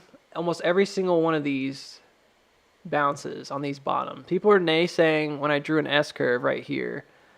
They were saying there's no way it's going down, blah, blah, blah. You know? People were naysaying in this region when it first dropped, and I was like, nah, this is definitely like a spring action. This is what we were looking for. It just happened way later, and it happened lower in the range. People were naysaying literally weeks ago when I said this was a short trap. And then it ran. And that guy deleted his Twitter. So there's plenty of naysayers out there. I don't want to give false hope. I'm showing you that there's clearly a way that they could make it work for Max Payne. But in my opinion, it's just an opinion. If you're going to utilize the options chain and you're ready to get this thing going, this is a prime time to do it.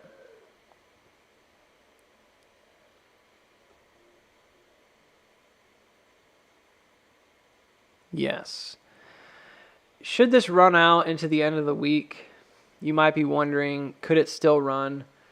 Well, it could, but that's what I was saying before, is that sometimes we've seen them delay things, and it's very frustrating. And then we get to that point, and we find out, oh, it was much bigger or whatever. Maybe the target was even higher in the end, and so this would have been stretched out. Maybe, and by that I mean like utilizing the target we have now, you can't fit this any other way. But if you have like a much larger target, sure, that's how this thing iterates, right?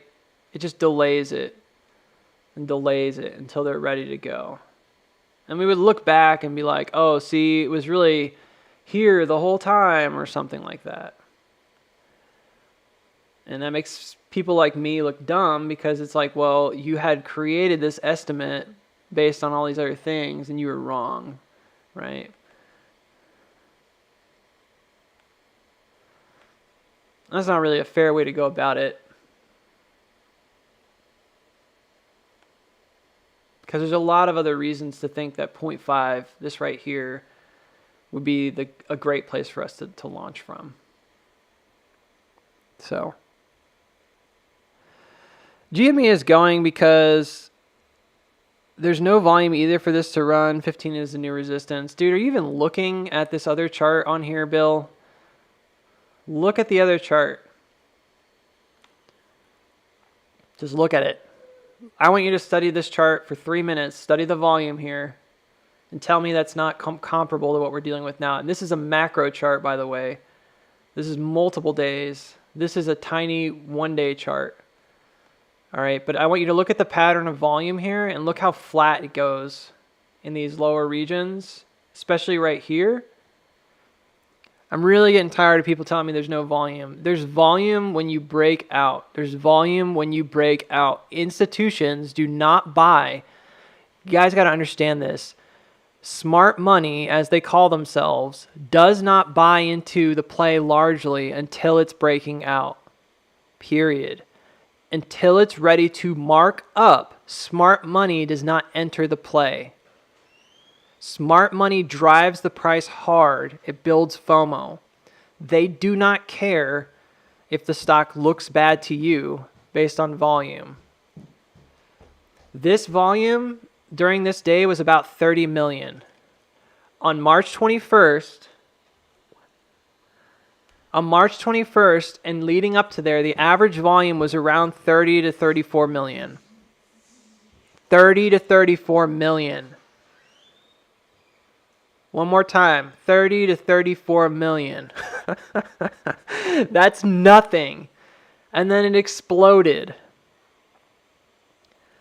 You realize that yesterday we were at that average. We were at like 32 million. The day before we were at like, when we were in these low peaks, these low valleys, we were at like 30 million each day. There's nothing wrong with the volume being low if you're not dropping hard. If there's low volume on these down days, that's a good thing. That indicates that the selling pressure is dying off, supply is exhausting. That's exactly what smart money wants to see. They want to see that the supply is exhausted, that they're ready for the markup, they're waiting for the long operator to say, okay, it's time to go. The long operator is just the person that's going to start the move and really push the money in. That's the emu. They're going to be like, hey, I'm the alpha bird here. I'm going to dump a bunch of money on this all of a sudden, and the rest of you better follow suit. You're going to get burned. That's exactly what happens. All right. I guarantee you they're not going to broadcast to you until it starts happening, right? You're going to have, all of a sudden, you're going to have $100 million day. Maybe it's tomorrow. Maybe it's today. Maybe it's Monday. Maybe it's Tuesday. All of a sudden, you're going to have a $100 million day, and you're going to say, oh, it's running now. And it's already run like 30, 40% on that $100 million day.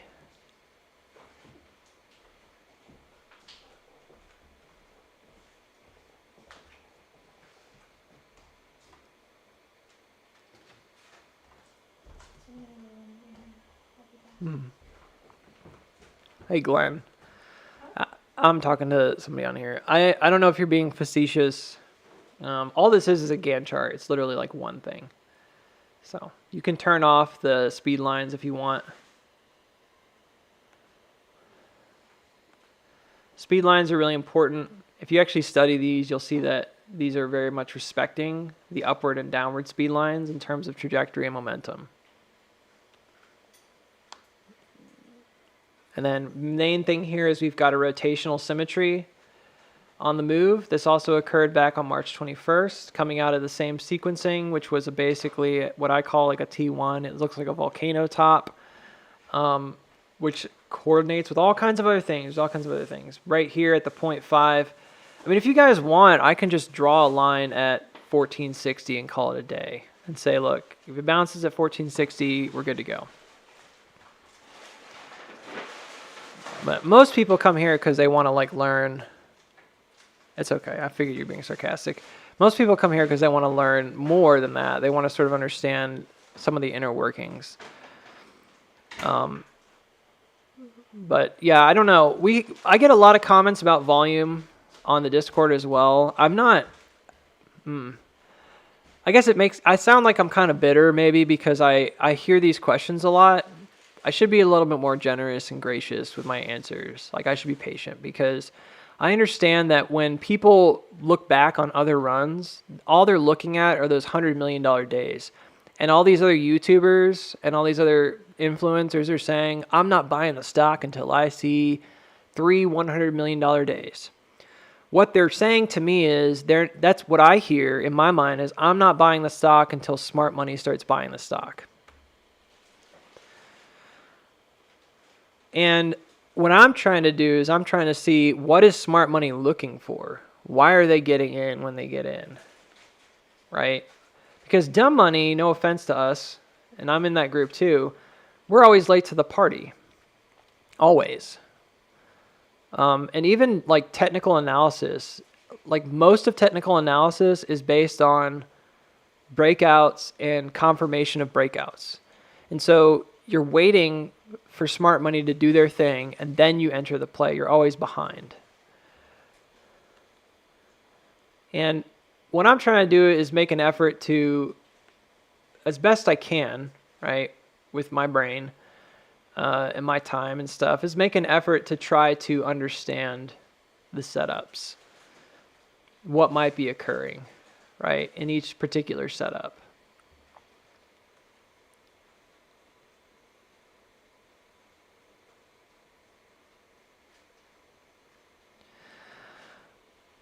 Well, Bill, you're saying what people say every week. So I'm not saying that you're wrong even. You could be right. Tomorrow you could come back and say, see, Booksy, I told you, max pain. And I'd be like, yep, max pain. But I'm saying that the illusion of max pain, this idea that it's going to hold forever and ever always true, is just not the case. It's just not the case. Could it be that this week we just ride sideways, the MM, whoever it is, doesn't let it go? Sure. You know? Maybe they're not prepared. Maybe they don't want to spend a bunch of money. Sure. But the long operator is not the same as the MM. And the long operator doesn't care. When it's time to move, the long operator is like, nah, it's time to go. When they see the setup is ready to go, they see that supply is exhausted, they've gotten all the shares they want to get, and we don't know the answers to those questions. Maybe they haven't gotten all the shares they want to get, you know? We don't know the answer to all these questions just yet. But when they are ready to go, they're going to go. and they're not going to care about the market maker's feelings. They're just not. So at that point in time, they will not care. Now, I'm not saying that predictively I can tell you this is the time when it's going to happen. All I'm saying is there's just so much evidence, at least right now. And perhaps this is the problem with AMC, is that they love to set up these traps, right, for retail. But this is something in this particular case that there's enough behind it that I'm talking about it publicly. Because I mentioned earlier, I would not want somebody to get into a bad position on account of this and not be able to get out. And it's a huge risk on a Thursday to say that we could move $3. You understand that is gigantic. That's a gigantic move for a couple days. For somebody to say that at the end of the week is really tough. And I'm like, it almost makes me sick to my stomach, because I know if I'm wrong, right, then that becomes like a really dangerous game. And I don't like that. But I'm so stuck. Like, I'm just stuck with the TA that I've got. And I cannot see it. I can't unsee it, you know? So looking at this, like, how might that occur? We've talked about this a couple times. You can see that when you're looking at tiny wicks, it can be really tough to understand like what we're actually seeing. Remember, the wicks show you the high and the low. The bar itself shows you the open and the close, right? So it's a little bit of a challenge when you're looking only at these kinds of wicks to understand what happens. But just imagine for a second that this is the open on this wick right here, right? And it opens at 1654, because that is where it opened. This stock pushed all the way down during this 5 minute time frame. We don't know exactly what it looked like, but the stock pushed all the way down, 1638, and then it came back up and it closed at 1644, right? And then it opened where? 1649. So it actually jumped up the next minute a few cents. And you get my drift, right? And during this time frame, it went up, it went down, whatever. Maybe it went down, then it went up. The point here is that when you're looking at these things, you can kind of see what happened, right? So even though we can't see all the gory details of this, we do know it went down. This was the low, and then it closed here. So this has some kind of a look that looked like this on this wick, right? This one had a lot of chop. But we do know that at least during this time frame that it opened here. We didn't get to see it print, so I don't know if it went down first or if it went up first. Something happened. My guess is it probably went down first and confirmed a bottom, then went up, and then came back down. Something like that, okay? So now we have like an idea of like what maybe this looked like on these two wicks. You see that? Just by sort of observing how the wick formed. So if I'm looking at this region, it looks a lot like what we're seeing right now, where you have this sort of chop, right? You made a low, and you're kind of riding this momentum up. You're going up, you're getting pushed back. You're going up, you're getting pushed back. Up, back, up, back. This looks a lot like that choppy business like we saw yesterday, right? Where you push up, come back down, up, back, and then eventually selling takes over. Probably in this case, it made a dramatic new low and then pulled back up, because remember, now you're getting pushed down harder. So instead of going all the way up and pulling back, you're going all the way down and pulling back up. Right here, same thing occurred on this region. And that would be like the stopping point, something like this, right? When you're coming down, or something like this. So we know that what we're looking for here is roughly the same as what we saw here. Like, it's pretty similar. We don't know a couple things. We don't know how long this bounce could take. we're not 1,000% sure that this is actually... Thank you. We're not 1,000% sure that this is actually 2 bounces. What if it's just 1 bounce, you know? Like this is all 1 bounce here. And this is actually the 2nd bounce already. We're already on the 2nd bounce. We don't know that for a fact because we can't know that. Not yet. Gosh, look at these speed lines in here. Look at this. This is ridiculous. Look at this. I mean, this is the silliest thing I've ever seen. It's like too perfect. Even this one bothers me. This bothers me the most. It's almost like flat. And then this rejected off of it. I made this other chart over here, and I was looking at these values as like, oh, this will probably reject off this or that. And then on this one, it's like, just GAN speed chart it. Super easy. It'll fix all your problems. We lost that S-curve, but I think the S-curve in spirit is still here.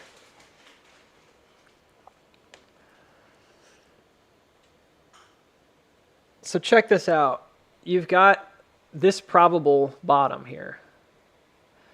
So we know that it's essentially just like this bottom. And right now, it's actually tightening, so it's even smaller. I'm wondering, which would be wild. I don't know how this could happen.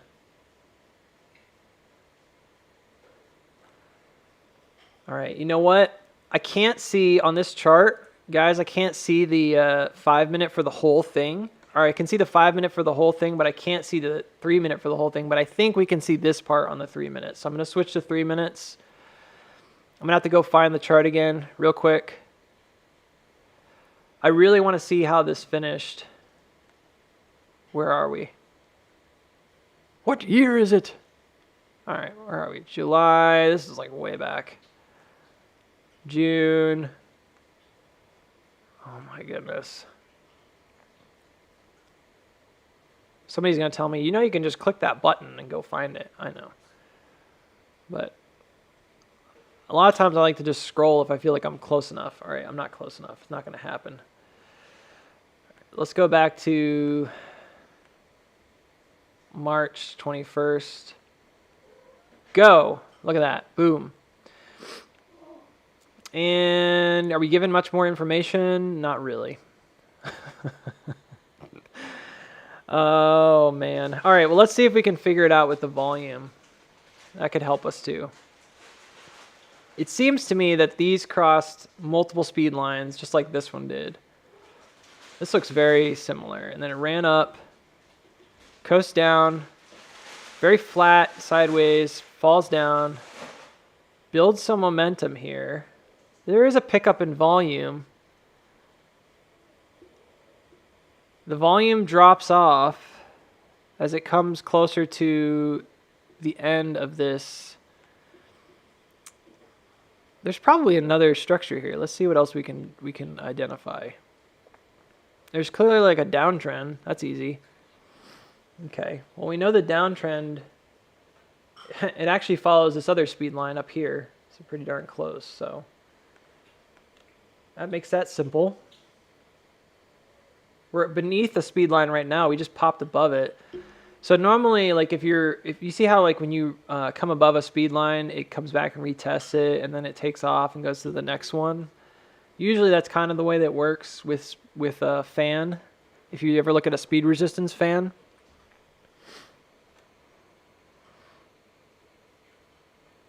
A steadier climb without a halt. Marches was a sharper incline. Yeah, I think it'll be a little steadier. I think it's healthier to have it steadier. Excuse me. But I don't know, man. That volume on that sell-off was pretty big.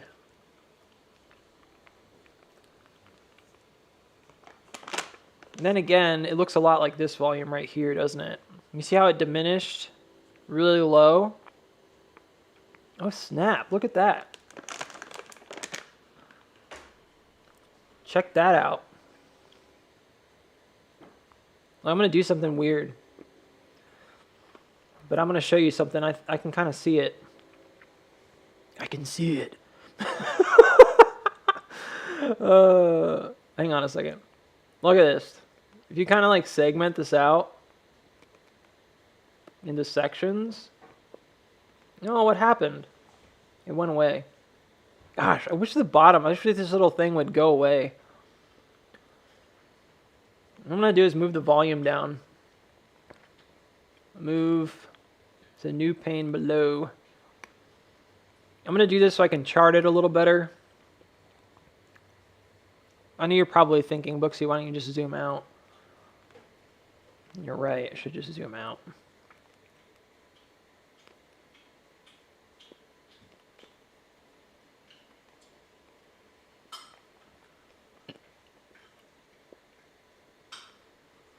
The volume here was so weak. That looks a lot like this candle though. Coming off the bottom here. And look how weak the volume was, excuse me, on this first candle.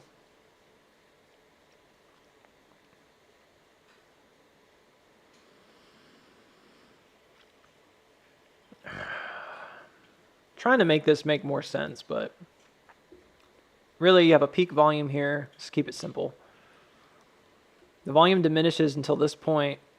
The volume picks up a little bit, comes back down, and then it just explodes. So there's a bit of a W shape to that volume. Almost like a double bottom on the volume. This volume right here being the lowest, which occurred sort of in the middle of that drop. In our case, it occurred right before the drop. That's kind of different.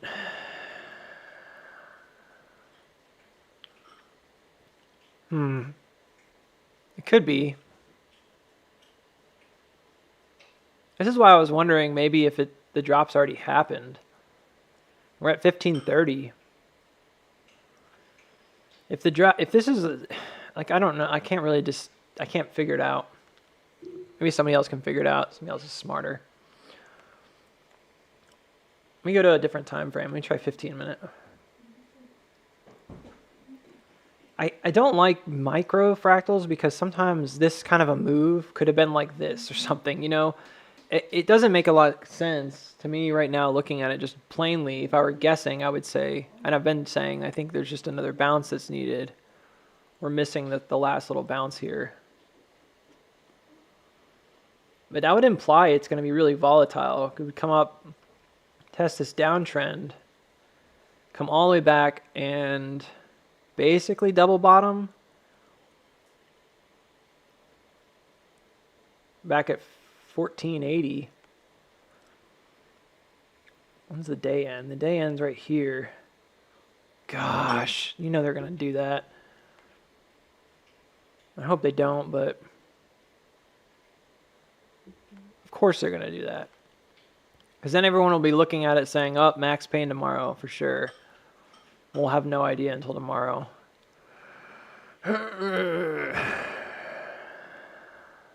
That'd be fun though. What a way of shaking people out of their options, you know? Is this topping out at 18 or 20? So the chart that I made right here is 1809. But no, it's not going to top there. I think we're probably going to experience some pushback if we don't immediately break through the EMAs. We should experience some pullback. But no, I don't think that's the top. I believe that the quote-unquote top is precisely where we intersect. Relatively the top is right around where we're going to intersect the downtrend on the macro. You can draw from like 72 down to 34. There's a downtrend. And that's where I think we're going to hit the most resistance, most likely. And then after we break that, we might reaccumulate above it and do some sideways stuff. It'll be really volatile.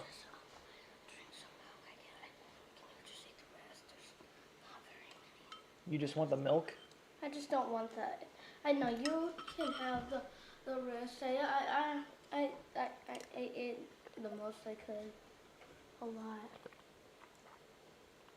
I don't really like to drink milk though. It gives me gas. All right, that's all I can eat. If you're done, put it in the sink. Yeah. And then I'll take care of it later. I'll rinse it out later. My son trying to get me to eat his Raisin Bran. I replied to your comment, yeah.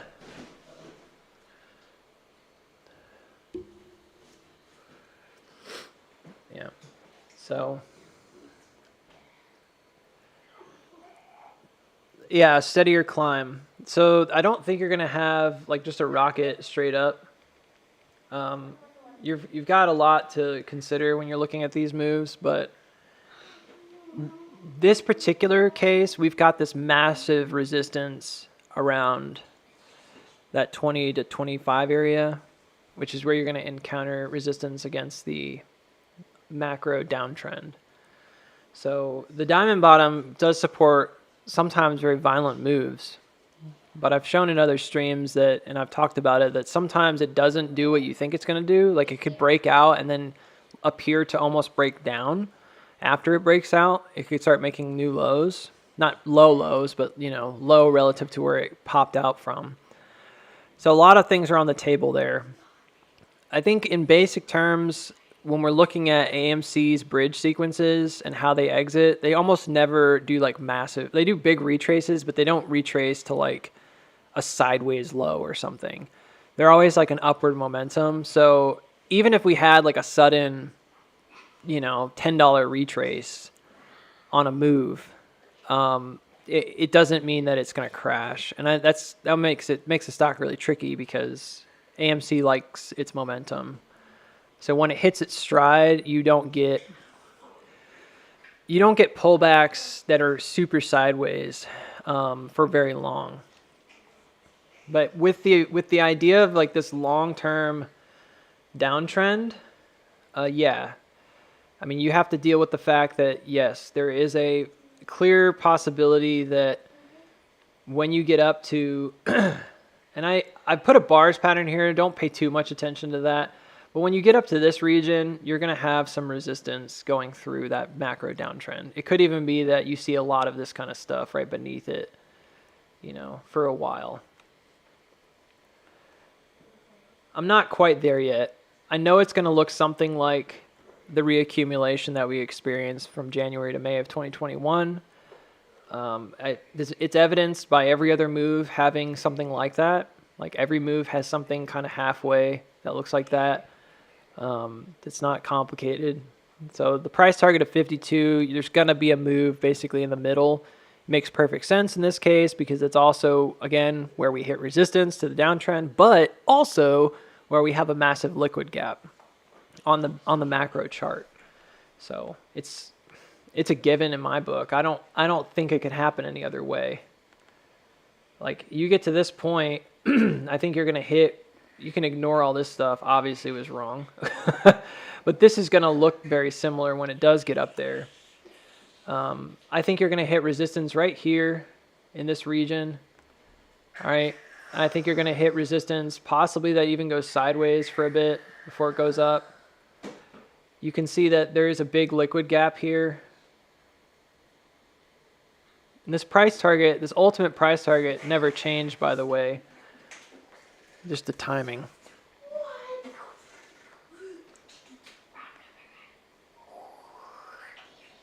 Up, we're up over 1532 again. So that's a big deal.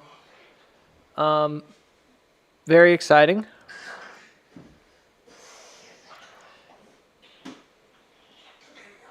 I can't put my finger on it. I guess I was thinking like this was not going to be all one move. It's making new highs. It just made a new high on the day. So, oh no, that's not what I wanted to do. Oh no. Let me go back to the 5 minute. Great. I have to go back to the chart now.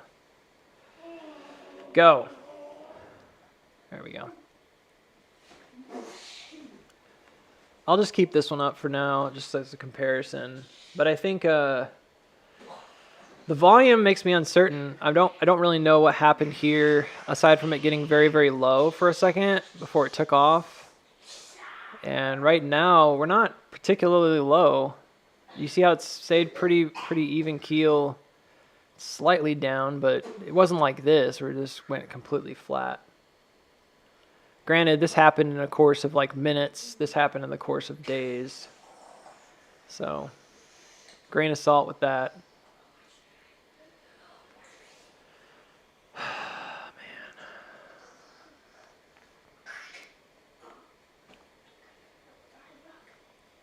1541. All right, let's go to the 1 minute.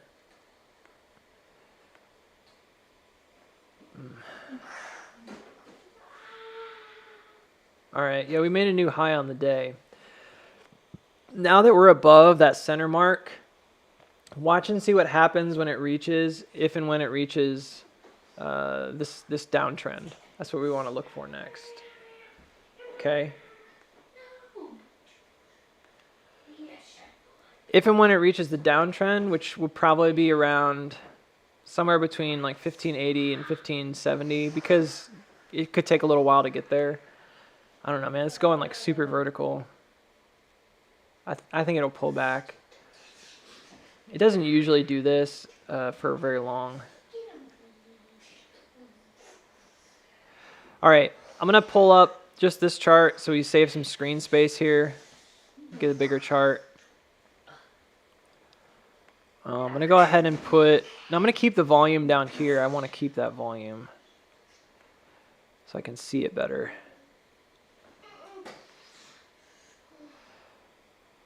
I want it to be really clear. All right, if you take a look at this region, same kind of bottom. So this is probably this push-up right here that we're experiencing right now. It's very vertical. Notice how each of these has become more and more severe. So the first one you can see is right here. Kind of follows this speed line. The second one followed this speed line. The third one seems to be following. This is good. This is a good sign. Seems to be following kind of an average right here of these two. You see where the speed lines are right here and here. I drew this white line on top of the other one.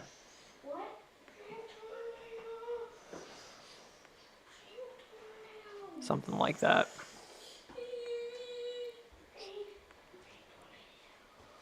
The bottom here was kind of going sideways a little bit. It looked more like that, didn't it? But then if you look at the actual move, it looks like it's more centered here.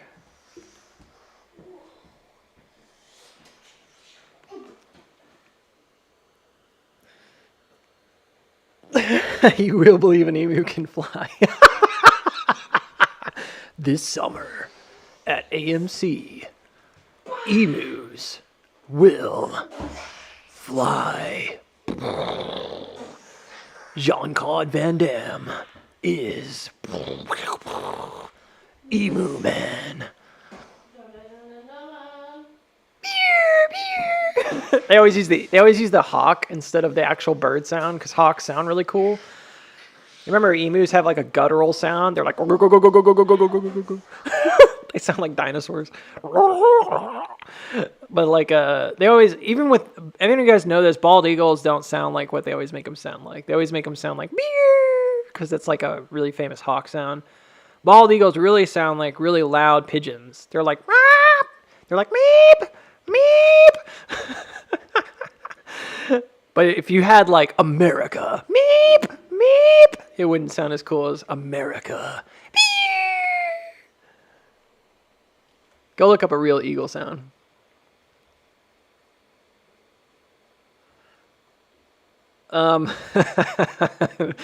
This is the time of the day I always lose viewers because I start going crazy. The bald eagles sound super weak sauce, yeah. Fun story, if you go to Alaska in your lifetime, there's so many bald eagles there, and they love the tourists, and they literally just walk around the tables like a bunch of pigeons. I'm not even kidding. Looking for handouts. That's how common bald eagles are in Alaska. We went to Alaska like a decade ago, my wife and I and her family, and I'll never forget that. I looked over and I just saw a bunch of bald eagles hopping around this picnic table, and I was just like, wow. National bird right there, fierce predator. It's like a pigeon. New York City. But it's Alaska. AMC found some momentum, yeah. But, you know, the volume here, it's okay. I'd like to see it sort of start ramping. It's sort of turning a little, which is good. And then over till it's over. This could easily diminish very quickly, and as you get to the top, turn around. The pattern here is like this. It's akin to this over here. So I would expect that this is the big push up. You're going to have a pullback to sort of find the quote unquote find the trend again. So if we're looking at this particular trend, you start at the bottom. Actually, you can see it right there. Right there. Right there, there's the trend. You see it? It's following along them little pretty lines right there. I got it right there. Yep. Oh yeah, that's it. That's the trend right there. Hot dang, man. That guy knows how to throw a line. Yeah. Come for the TA, stay for the voices. Or come for the TA, leave because of the voices. Because you realize this is just some dumb hick.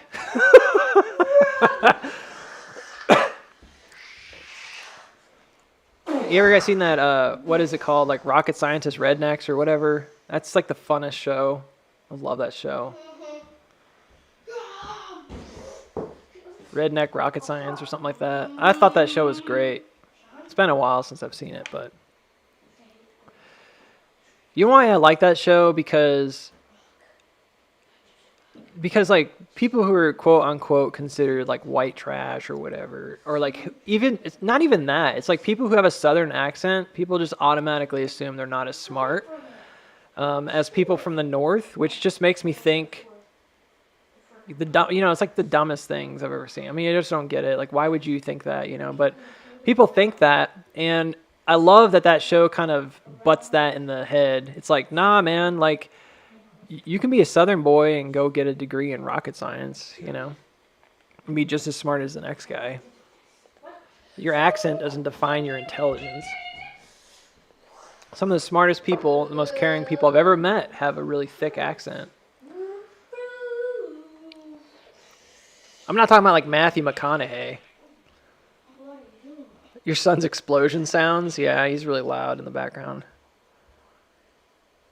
You can tell that we do a lot of sound effects in my house.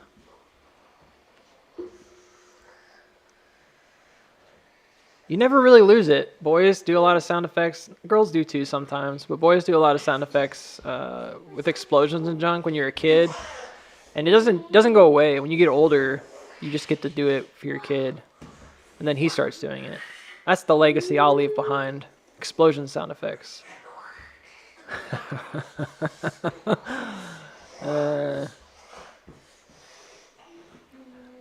I can't say much about his character, but what I can say is that he had amazing explosion sound effects. Thankfully, his son is passing those on to his son. And in the future, may all of us be as good at doing explosion sound effects as Booksy. You ever lived there? Always Texas? Oh yeah, my parents are from Jersey. They're from the north. Yep. Jersey.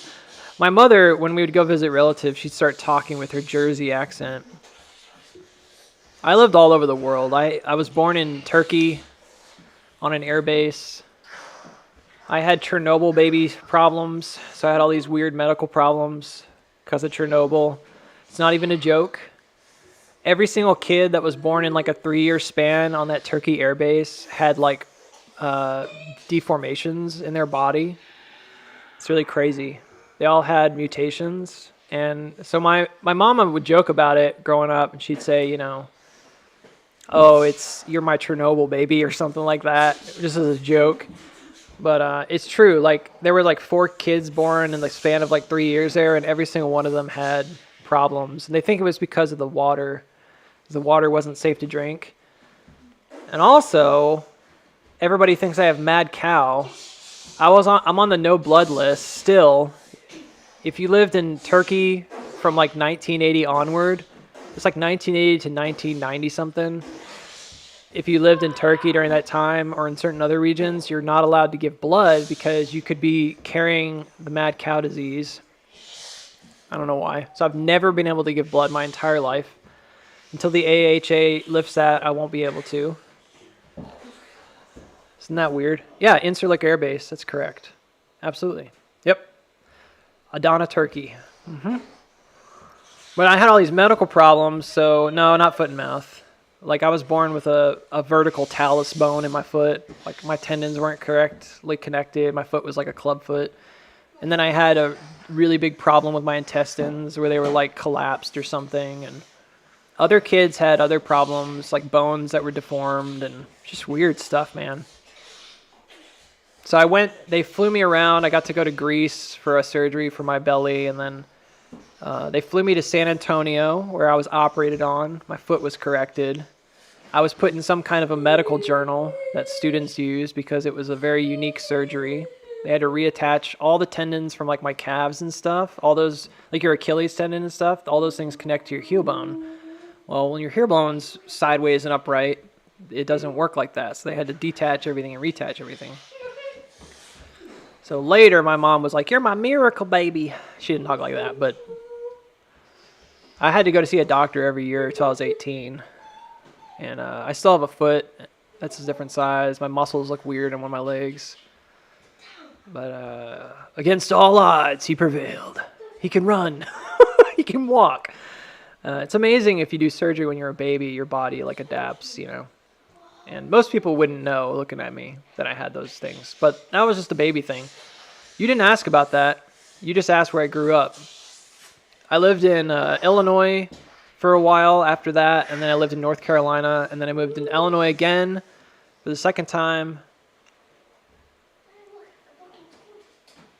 No, that's backwards. North Carolina, then Illinois, then North Carolina again, and then eventually Texas. So I had a lot of Midwestern influence on my accent, and then I had some Northern influence from my parents, and then I had a lot of Southern influence from my friends once I got back to North Carolina. So I probably sound a little more Southern than I do Northern at times, but I tend to speak with a pretty flat accent, which is very Midwestern.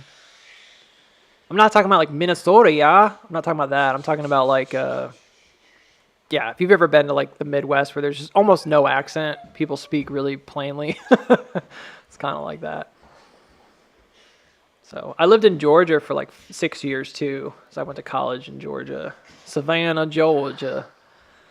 Well, the accent is slow as molasses. Yeah, so I guess I grew up with a lot of different sounds, you know. And as a kid, I really liked doing voices because, you know, Star Wars was a big thing, and so everybody would try to do all the Star Wars voices, and so I'm basically just a big nerd. And I don't do a lot of voices because they're super annoying, and like most people don't like them. So, oh, you're in Greensboro? Is that South Carolina? There's a lot of Greensboros. I went to Greensboro, South Carolina for a concert a long time ago. I used to fly in there too.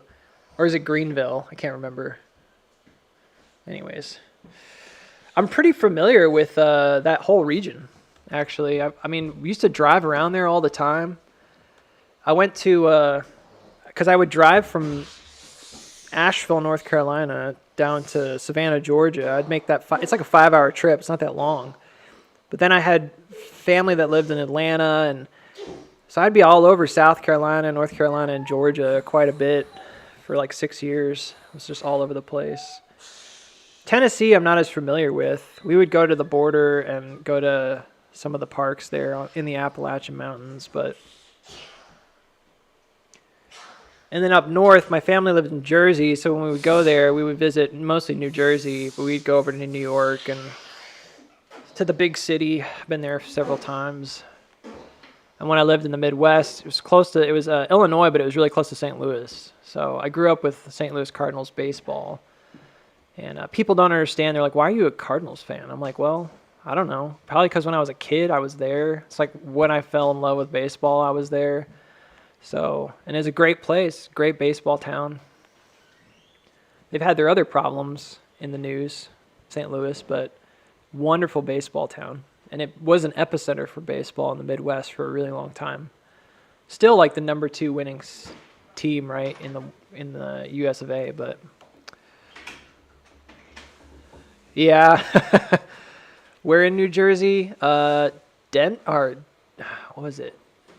Trenton, New Jersey, I believe, is where we would usually go. Louisiana. Gray's Tavern in Greensboro, North Carolina. Yeah. Yep. Oh, Greensboro, that's where my brother went to college. He went to Greensboro. So it was Greenville, South Carolina. It's Greensboro, North Carolina. Yeah, my brother went to college at University of North Carolina, Greensboro. Yep. Jersey representing. What? I don't know. Anyways, my wife said too much information. She didn't want people tracking us down. It's all right. Yeah. Well, let's keep talking about the stock. We've got a pretty big move up here, but it rejected right at this 618 level. So we basically moved a full fib level. If you have your fib level set like I do, I'm trying to see why else it might have stopped here. It did stop here yesterday, 1556. What else is 1556?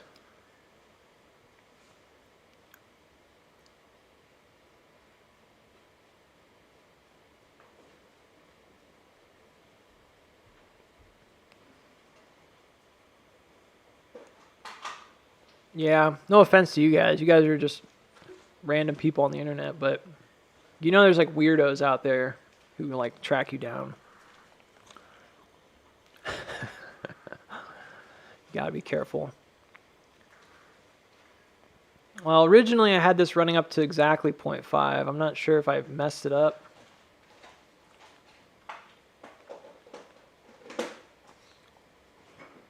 $11.46. I wonder if I pulled this down too low. Let's take a look. The low was 11.45, so it's not low enough. That might be why it looks like it's not touching. Here we go. Now it's pretty much on point. I don't think that'll change anything, but it makes this make a little bit more sense, this center line. A little tighter. We did touch the center line again, so that's good. 1532, if you wonder where that came from, that's the middle of our particular range right now. Let me get rid of some of these other lines that are not necessary. That's the middle of our range right at this moment. So if you go to 1532, it's the liquid center of the range. You can see why. You see how it whipsaws when it gets here? Whipsaws down above. We'll see what happens when it comes back to approach 1532 again. Ideally, we do want this touch. You may not think you do, but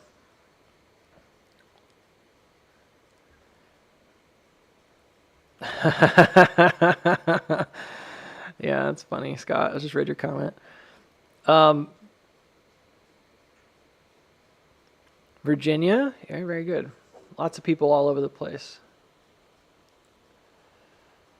Trenton.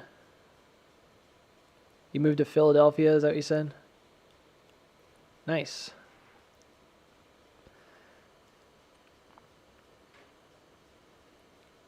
I had a friend who lived in Philadelphia. He and I went to high school together. He was a big Eagles fan. Huge Eagles fan. Not as big of a Rocky fan, but he was a big Eagles fan. I remember when the Eagles first made it to the Super Bowl. That was a big deal for him. Ireland. Connor. My wife says, don't do it. Don't do your Irish accent. All right, fine. I won't. I have a pretty decent Irish accent, though. Yeah, I do. Yeah, I do.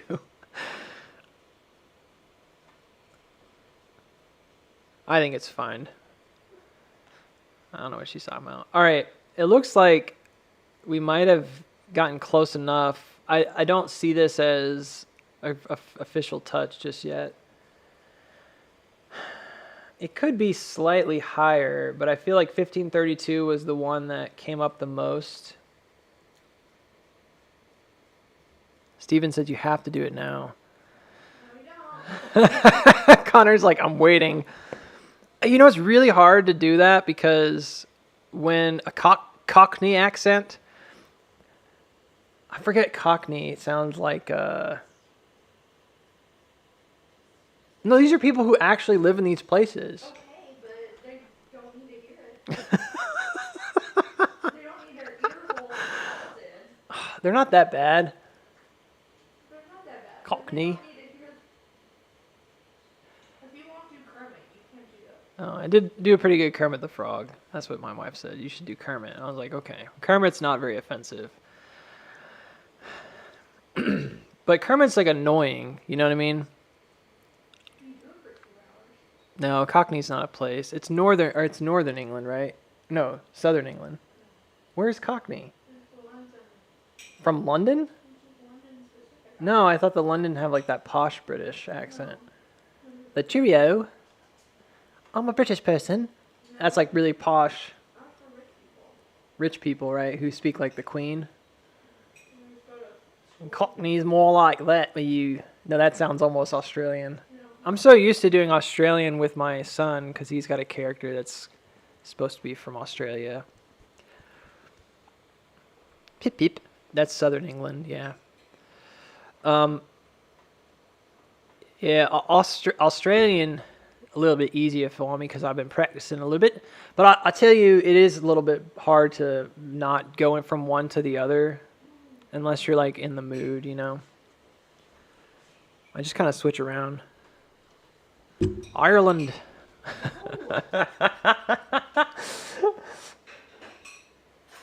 Go down to the pub and drink my Guinness. No. Quiet, woman. And then the Scottish sound like this. No. Like William Wallace. So funny. Yeah, Cockney is working class. Yeah, total respect. Why did you leave 5 chips in here? Because I didn't want to eat them all. Oh no, I don't want them. Shut it down. Yeah.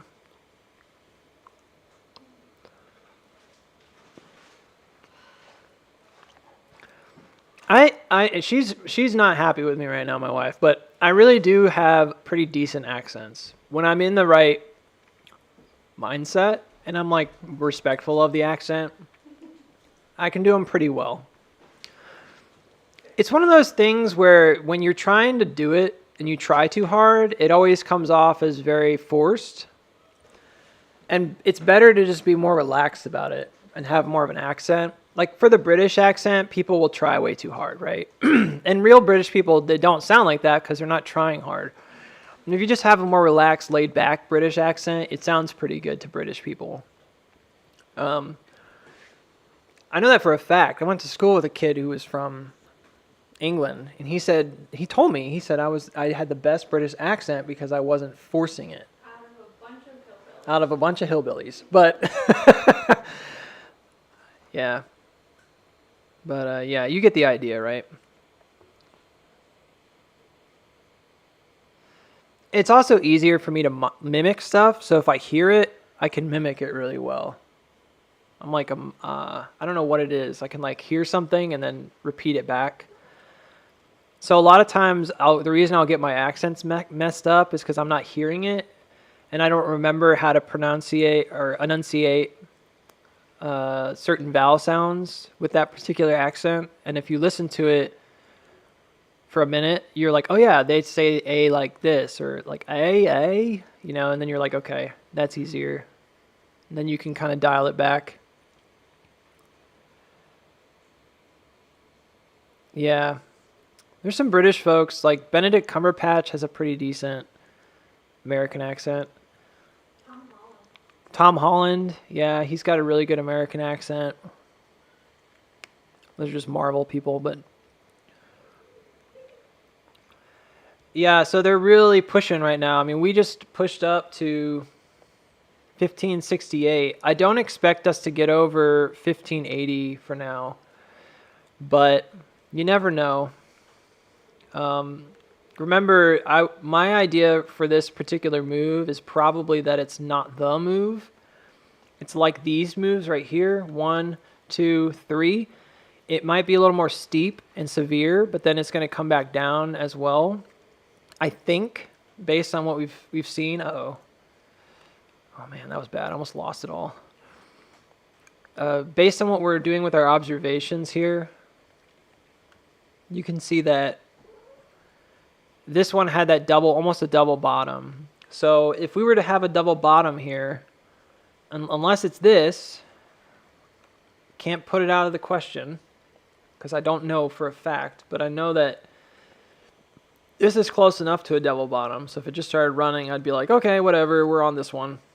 But if not, I still think we would expect to see some kind of a double bottom. And this one didn't actually come as high. It's slightly elevated. Slightly elevated. So it went from, let's see here, low of 1639. Maybe not. This says low of 1638. How? That doesn't make sense. Why is it visually lower? Well, this seems to suggest that the low of 1638, oh, I see, was hit twice. 1639. I don't know. Maybe that's because it's on the 5-minute chart. Hard to say. But you can see a beak forming. So a beak works in reverse. I call it a beak. Other people use like more real techniques. Like they might use a Elliott wave or something and measure the wave of momentum. I like the beak because it's super simple for me to understand. Trying to be a simple person.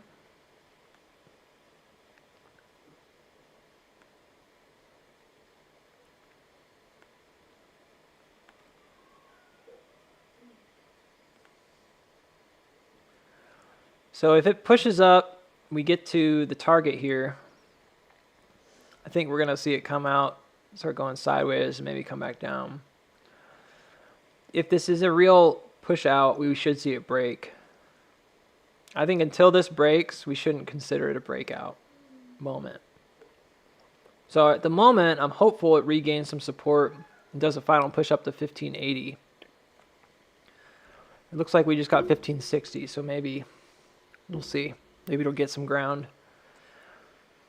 You see it when it did it before, right here, in the same region, it kind of pushed up pretty quick.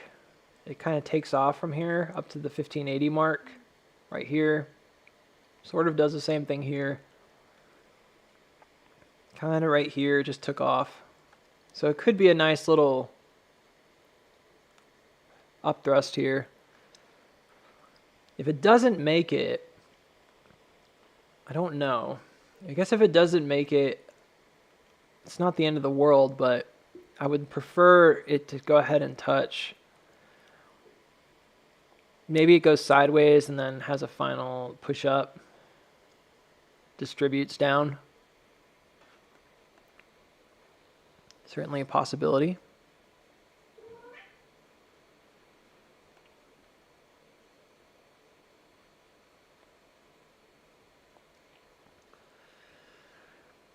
Kind of nerve-wracking, you know? Elephant trunks. That's funny. Steven says, going right past 1588. End of day, 1622.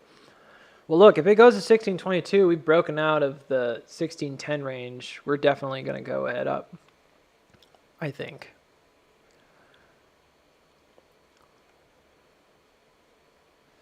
Oh, nice trade, Matt. Good trade.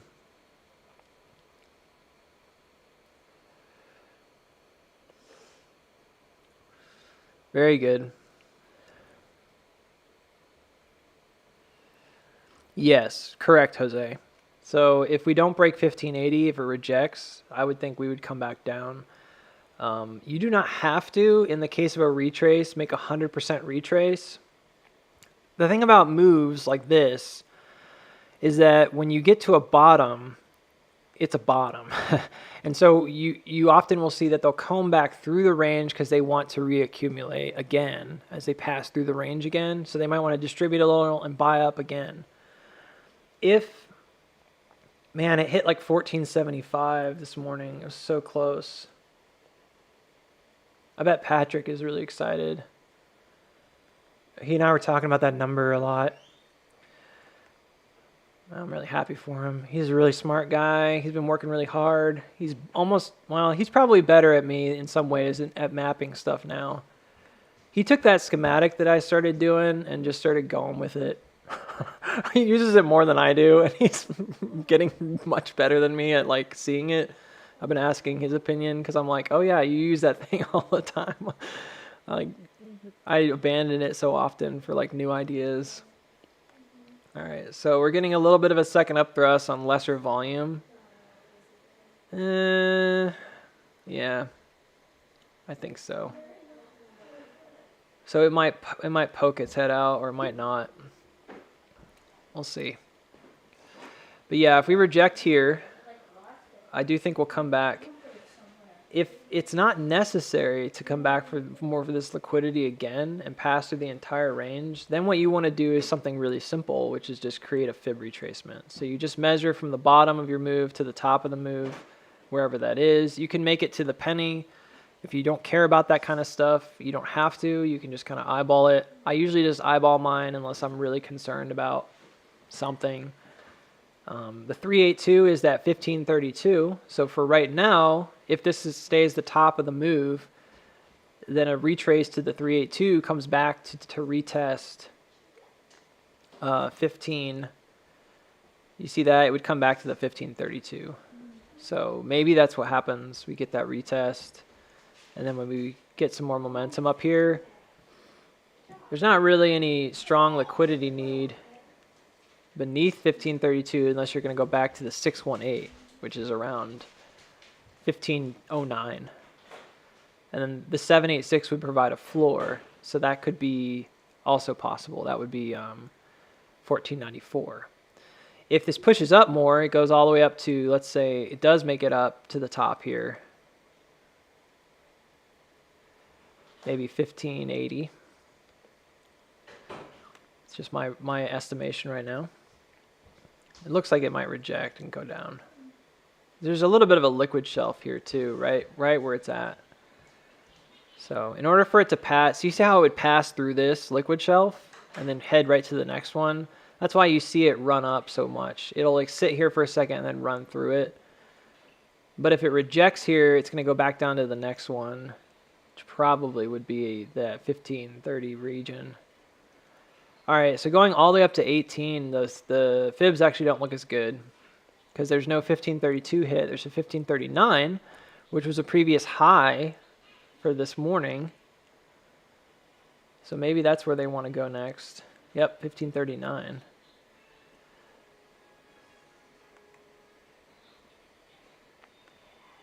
For right now, let's just draw what we see. And I think 1532 seems likely. Nothing today is giving me particularly good or bad vibes about this setup.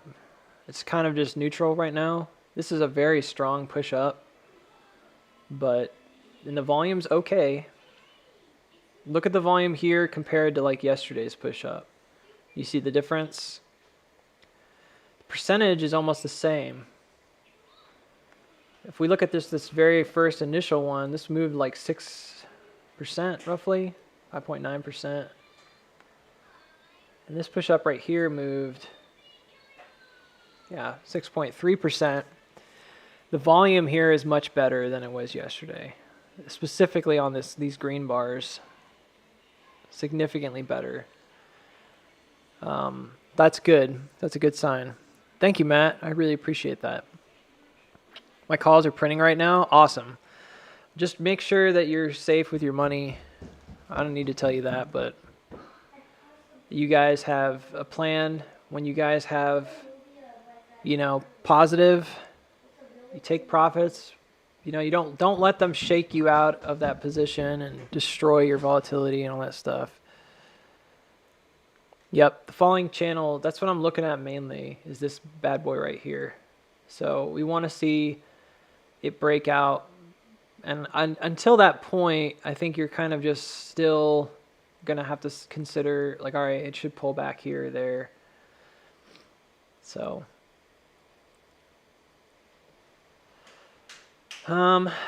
is there any other lines we could draw right now? Let's see here. Yeah, that's probably not going to hold. But we'll see. Maybe. It already looks like it's breaking. It looks really weak. You never know.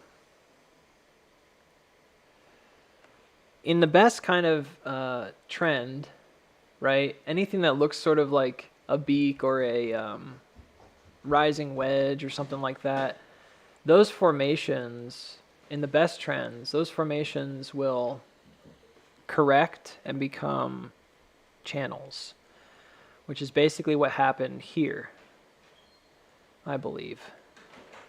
We kind of corrected and became a channel, right? We're back inside the original channel now. So that rising wedge becomes less important to the macro visit, right?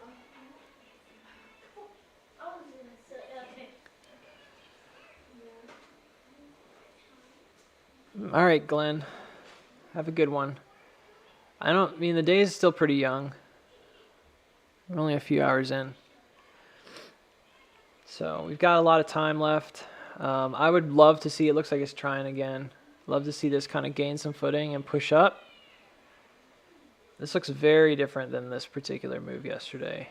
This is like nearly straight up. It's kind of like this one almost.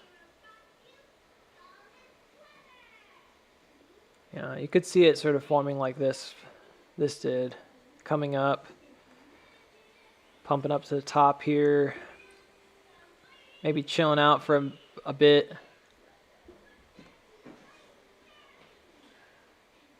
I don't know. I'm adjusting my max pain chart.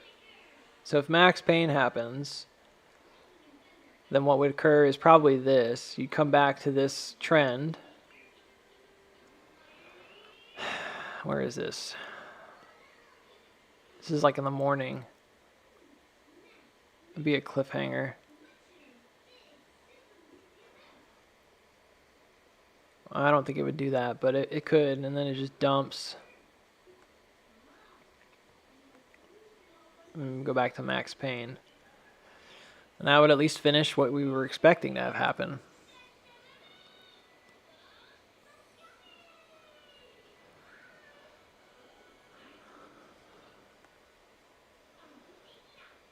In the other scenario, a lot going on here. Delete some of this stuff I don't need. Yeah, it looks like it's forming a bit of a foretop. It can definitely rebound quick and get out of here, you know. Sort of like this one did. Went sideways for a minute and then ran up. But it is sitting on top of this support here at 1555-ish. So if it holds that, if it can maintain that support, you might see that last push up.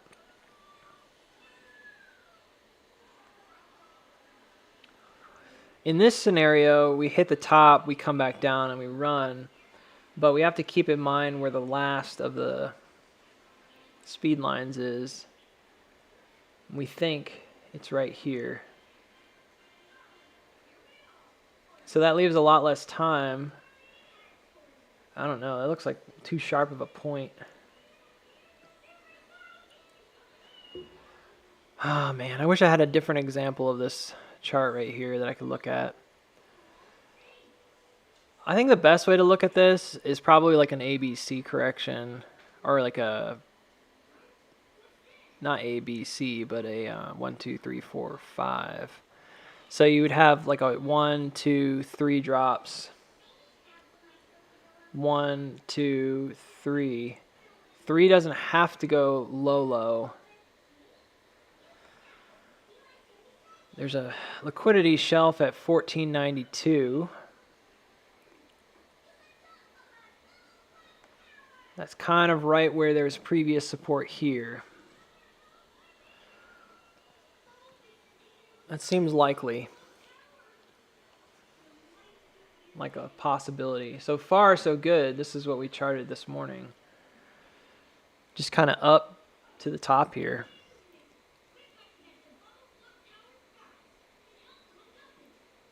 Oh, very nice. Deep in the money. Very good. Holding 1450s. Nicholas says August 4th for the next run in the middle of the next bubble. Maybe.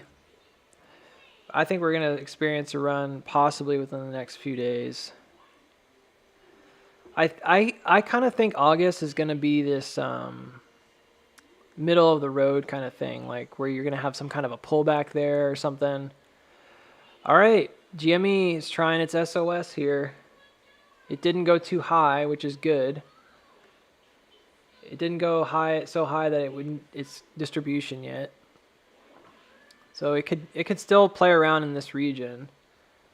It didn't quite hit the top, but this is where you'd want to see a sign of strength, like a final accumulation before a push up. Based only on momentum here, I would suggest that it's possible it happens before tomorrow, like right at the end of the day. But yeah, sure, if this comes back down, I mean, you're obviously going to retest this trend. You might have that kind of double retest right at that intersection. Seems to intersect right at the change of the day. Hint, hint, nudge, nudge. They might leave that as a cliffhanger right here, 147. That's where your momentum curve also sort of intersects. So seems like got 3 different things that are pointing to the end of the day for GME. But it could change. To me, that's what I'm seeing right now.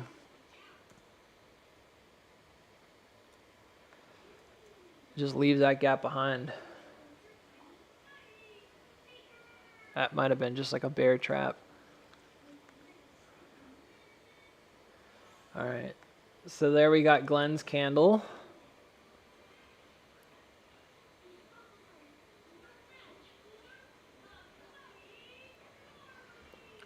Glenn says, once this bearish consolidation finishes, AMC goes red.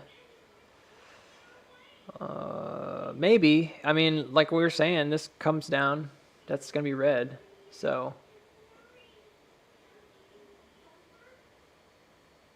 it's possible. I really wish it would go ahead and hit the top of the channel, though. Let me make sure I'm drawing this correctly. I think I might have had it a little too high. Yeah, it's more like, it's still like 1580. It could be more of one of these things where you see it kind of consolidate for a minute and have a final like up thrust that turns into a little distribution. We'll see.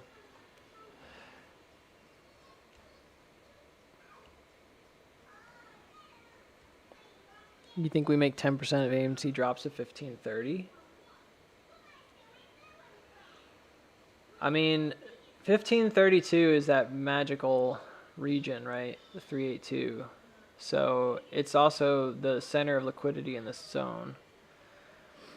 Why is that important? Well, if you look at the chart, you can see that where the stock finds support, right? There's a couple things that happen, but it's almost like a float, right? So it found support here, and anytime it dipped into this lower region, it was basically like a spring action. Like, let's get out of there quick, We don't like that, or buyers are buying it up so fast, it becomes very volatile. Well, the same thing's been occurring on AMC, but it's been predominantly in this new region. So you see how they turned this region over here, which was once a supply zone, it got turned into a demand zone. You see that? So it went from the supply, like this is where we're going to sell, to demand. Nope. This is new territory. This is now demand zone. So if the inverse were to happen, then this would turn back into a supply zone and you would drop. And if that occurs, then you're going back to previous zone, right? And that's where you come back to that 1420 region. You have to be back in this region and make sure you don't drop below 1420 right there. Which happens to be like the 168 on this particular thing. Close to it. So it's a dangerous game, man. But that's what happens in a markup. During a markup, the supply zone becomes the demand zone. It switches very quickly. And then all of a sudden, if you were watching your indicators, it's very interesting. Watch the accumulation distribution indicator and you see some fun stuff happen on these transitions.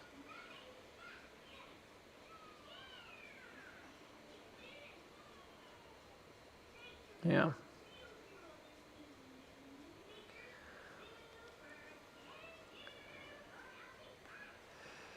I don't think Glenn's wrong. I think we're looking for pullback. I mean, we're not looking for it to go straight up here. If it went straight up here, I'd be surprised, pleasantly surprised. But I'm more so looking for some kind of a confirmation, right, that it's ready to go up. And that typically requires that it comes back and finds support. Like it needs to find a solid support. This could be the support. But if it were the support, you would see a massive influx of volume as we get to this top to push it over. And once it breaks, you'd see a big influx of support. So what's going to happen is in this little pocket right here, I'm going to lessen these lines so they're not so thick. I just got rid of my volume.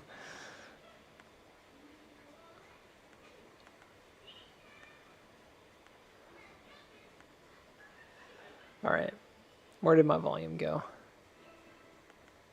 What was that? That was bad. What just happened? Everything went crazy for a minute. Clicked the wrong thing. I always forget how to fix that. Let me see. I think I just deleted it. Sometimes you can hide it.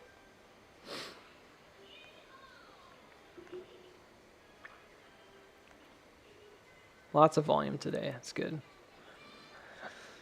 Lots of volume. Compare that to this. It's very different, isn't it? Very, very different. Even better than this, the way this one started. Don't worry so much about red bars versus green bars right here. Just keep it simple.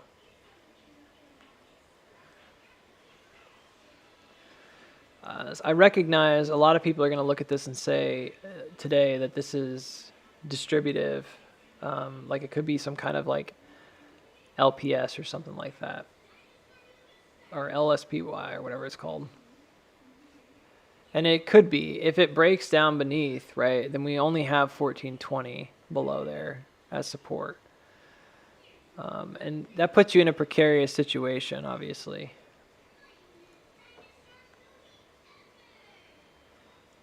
We just talked about that. Our hope is that we don't lose this support and that we ultimately stay afloat right here, if not here.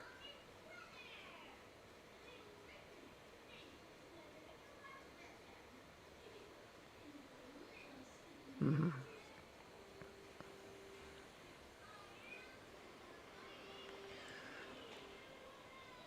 Yep. So what this is going to look like probably is a little bit of a head and shoulder pattern. Maybe. Could be more like this one, where you get like a really weak second shoulder. But I think it's possible. Let's see here. It's hard to see where this might recapture some support here, but I feel like it might be here.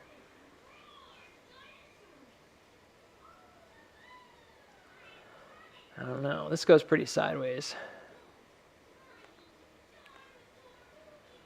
All right, it's bouncing a little bit at the 236, which is normal.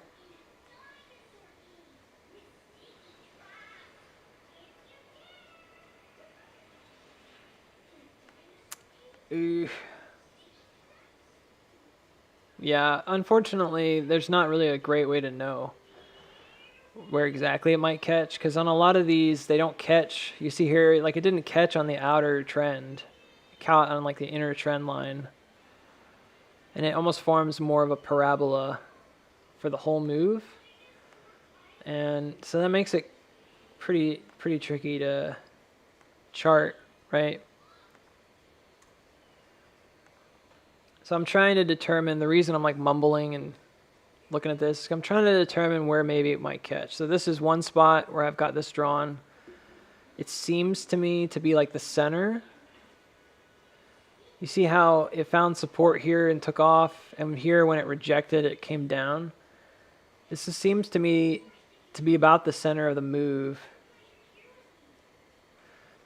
though it might not be so vertical. Maybe it's more like that, parallel to this bottom.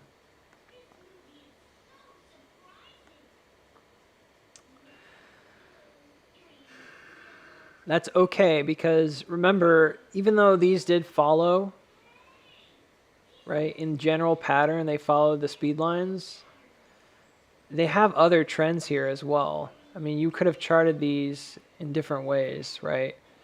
There's a trend here, looks like a rising wedge, right? There's different ways of looking at the thing within the range. So I'm not super concerned that this isn't following, not yet. I'm not super concerned it's not following the speed line, because I still see this momentum right here. That seems pretty solid to me, especially because of this.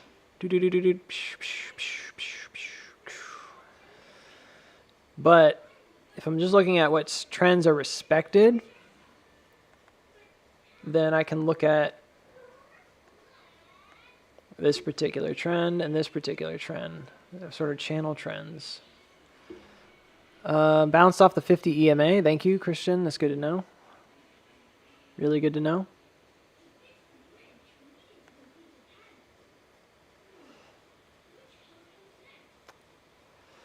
Oh boy, lots of volume today. It's a good sign, isn't it? Does it look like a bull flag on the 1 minute?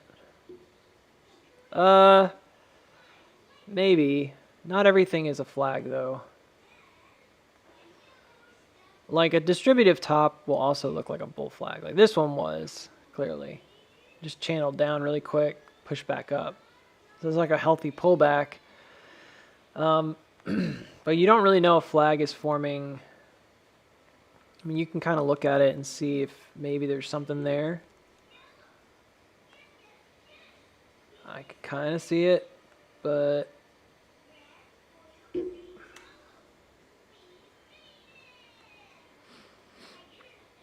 it's widening, if anything, which is bullish. But even if it's widening, you have to have volume.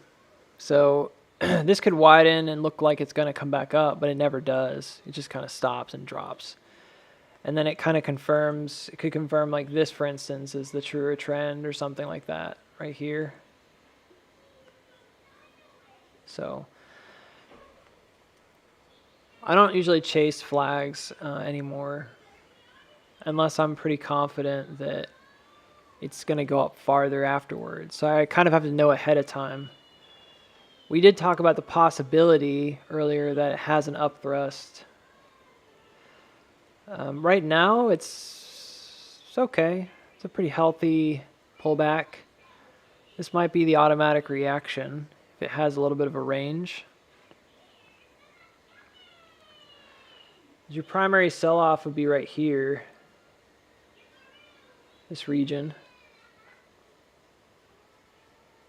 I don't know, it's kind of weak.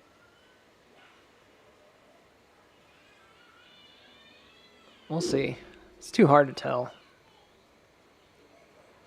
Booksy, is it possible AMC and GME squeeze tomorrow and Monday? Yeah, but it has to be on account of they utilize the options chain.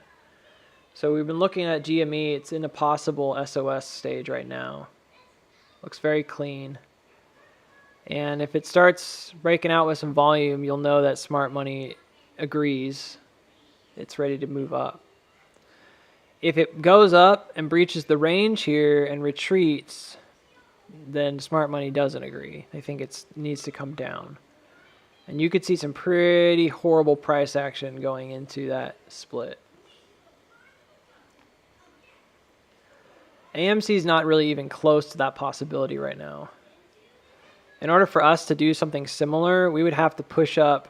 Well, we kind of already did it. We pushed up to 614. We'd have to come back below 1420. That's kind of where I'm nervous. But if we had an SOS, it would be up here in this higher region. Right? If you guys know what I'm talking about, I'm just talking about Wyckoff and methodology. I'll use this chart. And in Wyckoff, you can map every range based on a few different things, but you have a buying climax here up in this region.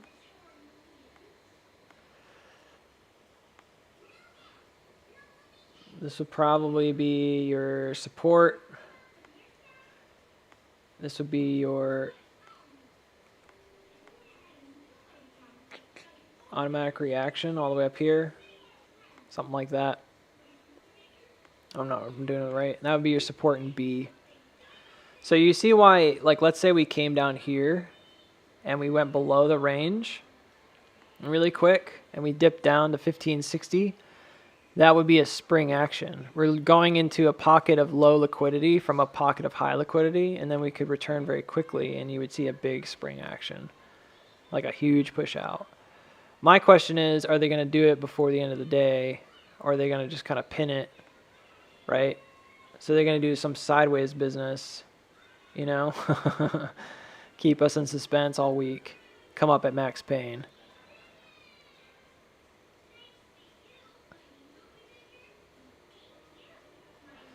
Oh, thank you. I appreciate it. Both of you guys. Oded says, Booksy, I told you about the real-time prints before. Now, 7.7 million at 1550. We're going to see if down or up. 1550. What was printed at 1550? Was that in the money calls? Move. Oh, okay. Nice. Very nice. Yeah. Order. Okay, I see what you're saying. $7.7 million at 1550? That's a lot. Now that's a wall? Is that a buy wall? Still looking like next week we blast off? Well, I don't know, man. I'm a bit confused because I know that we're in this situation where, all right, you see that speed line provided, that speed line that didn't exist, right? It was just a center line for me. It met up right where that 236 is. It kind of bounced, went up sideways on it. It still looks pretty weak with volume, so I think it's probably going to come back down. But this is starting to look like a widening, a bit of a widening channel, so we'll see. We can make a little bit more of a push up to 1560. We might see that widening channel confirmation. That would be bullish.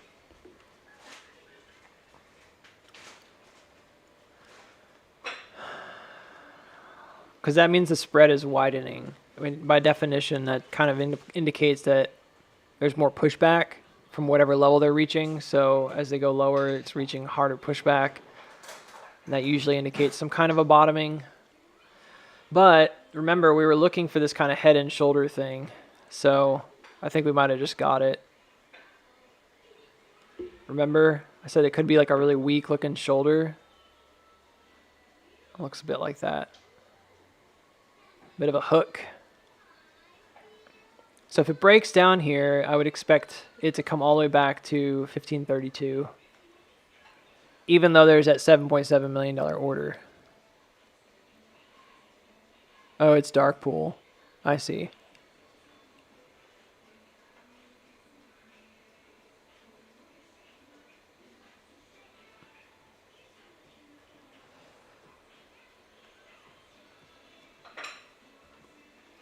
Yep. Next week. Well, again, it sort of depends on whether I'm correct with this chart or not. I think once we come down, it's a whole day tomorrow, y'all. Look, this is drawn right up to, I mean, it's drawn right up to the day. I feel like, I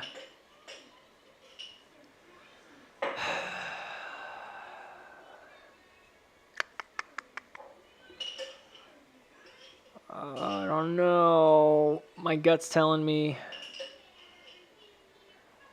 I've been wrong before, but my gut's telling me that I think we're going to see the move this week.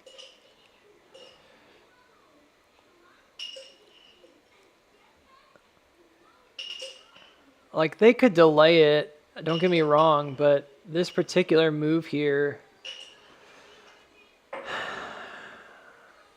I just can't fit this chart any other way, you know? And even if I delayed it, and I tried doing that earlier on the stream, you can kind of delay it a little bit.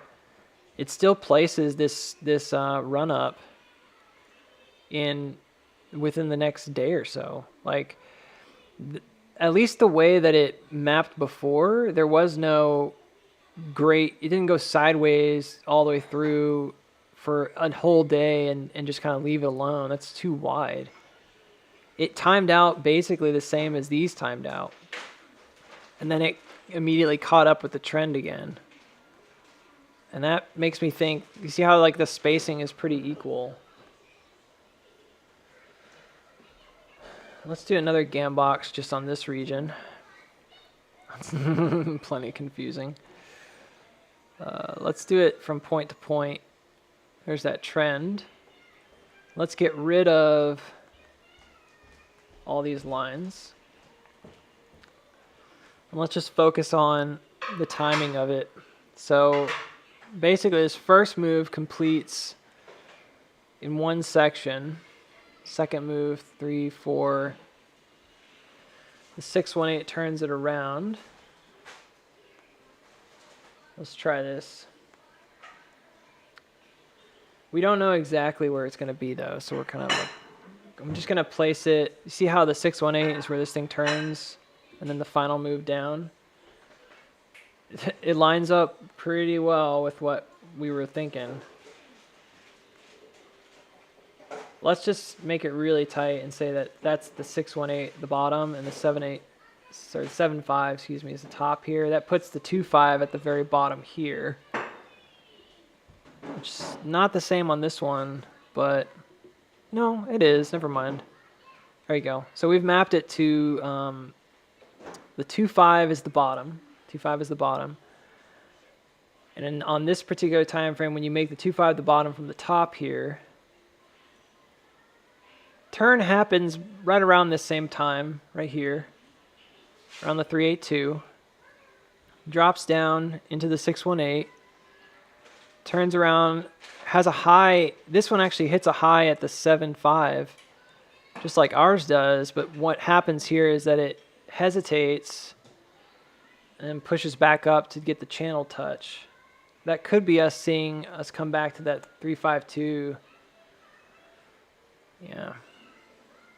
Maybe. There's not a lot of time left though. It would have to kind of move like now. Interesting. We're back to that 1541 again. We've hit that several times today.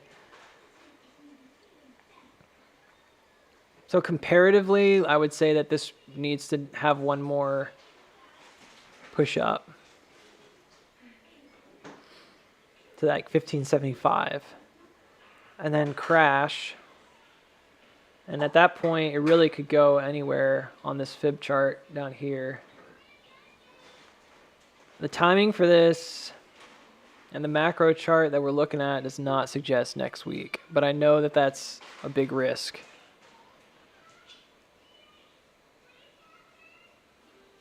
You will see the EMU moving in real time. Oh yeah. Look at SPY, same sort of broadening flag type mix. Yeah, it's ugly though. I don't know if it's quite right. It seems to be broadening. Yeah, which usually means that the bears and the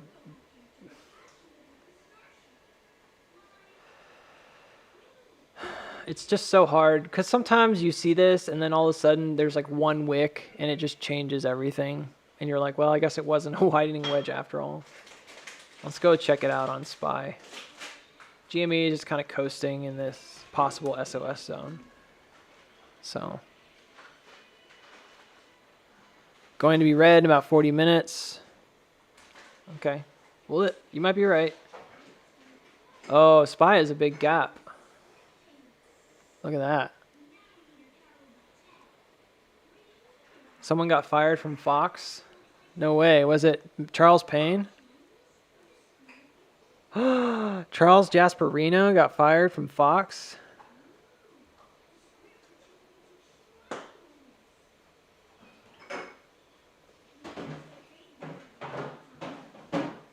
He probably doesn't need it. Wow.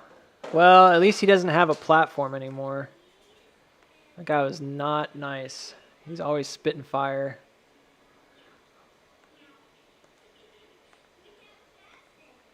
I wish I could say good things about him. I don't want to talk crap about people. I'll say this. He looked pretty healthy. He's always posting his workout pics. He looks like he's trying to keep in shape for an older guy.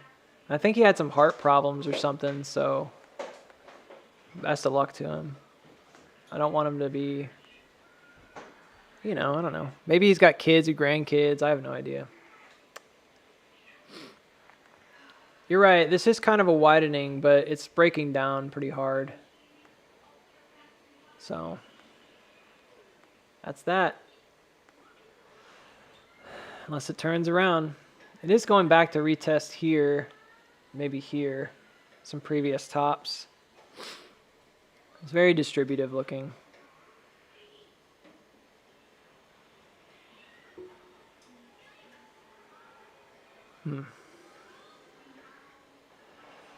But all that being said, let's take another look at this again.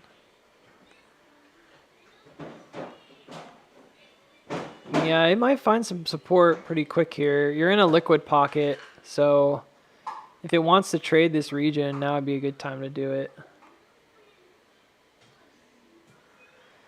I always say things like that, but then it doesn't always work out that way. I drew the line, see, and it bounced. And then it goes right back through it. Because ultimately, like, if they want to get something, they can always get it later. They don't have to do it when you think they're going to do it. Oh, he has prostate cancer. Dang. I don't like the guy. He wasn't very nice to people. He was really rude. Very egotistical. But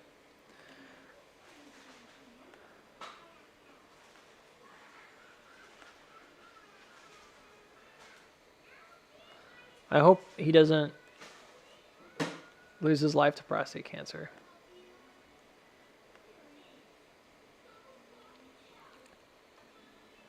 You never know, people, man. Maybe one day he has a change of heart.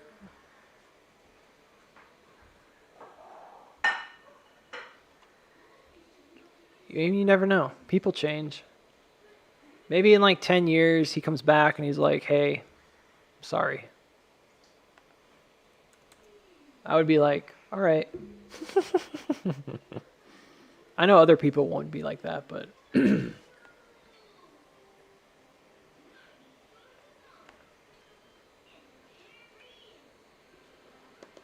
all right. Moment of truth. If Spy hooks here, I'm probably going to come back, retest this lower region.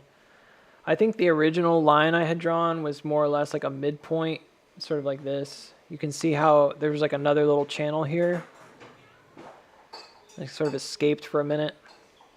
So I'm okay with either one.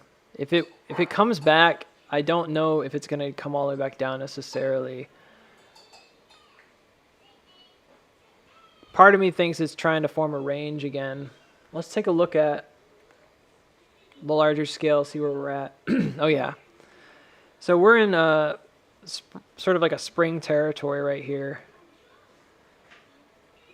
I recognize we're on a downtrend, but I'm not sure they're going to leave this gap wide open all day.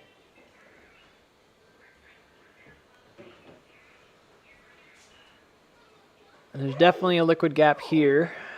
Obviously, there's a huge one below us. But so far, they haven't touched it. I don't know what's the deal with this region. It's like they're treating it like a, I don't know. No fly zone. They've been using it to dip in to get liquidity. And almost every time, it's gone past through it really quickly and just rocketed off of it. What's the deal with this region right here? Let's go back in time a bit.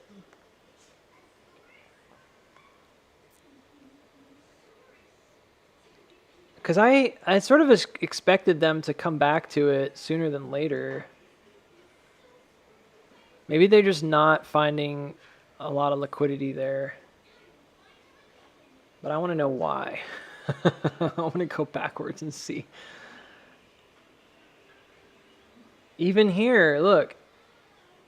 It's not very much.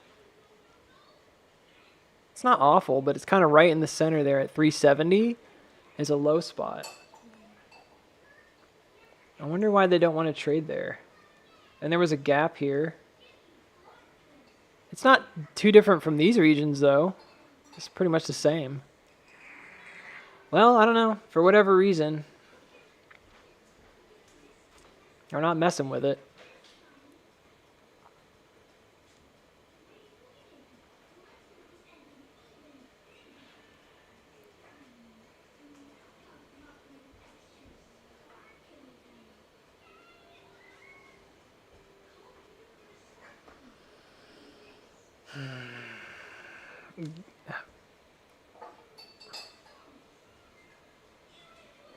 Glenn, I'm feeling a little bit of pride, a little bit of pride seeping out of your post there. I'm okay with you being right, but let's see how far you are behind than the ticker. What does that even mean? Not very nice. Am I being nice? Mm-hmm. Yeah, I think so. I don't know. He's just vocalizing his moves, which is fine. But now he's saying that I'm behind on the ticker or something. We haven't broken 1532. So I don't know, you said 1530 is gone, but unless I'm looking at a different chart, 1532 bounced.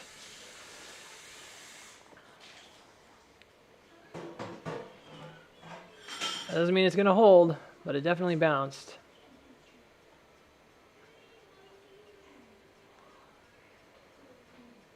So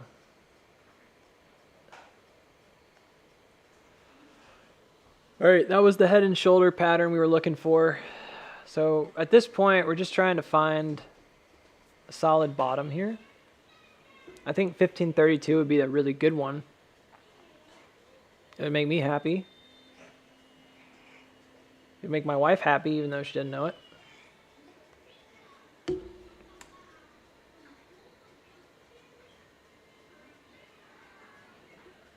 Drifter, why do you want to go down to $11? No, there's no chance. Oh, there's a chance, but if it goes down to $11, we're going to like $6 or $7. Probably $6. We are in a breakout right now. Like we're in the middle of an upswing on AMC. So at this point, if it breaks back into the range, it becomes a distribution. Like the entire chart changes instantly.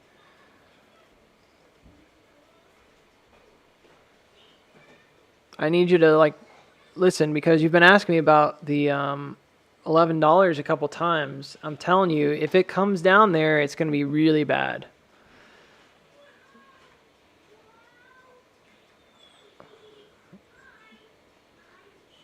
Well, Drifter, I mean, I'm not trying to be I can't tell you what to do with your money, but we've been in a 1250s range for like a month, 2 months, I think. 2 months, right?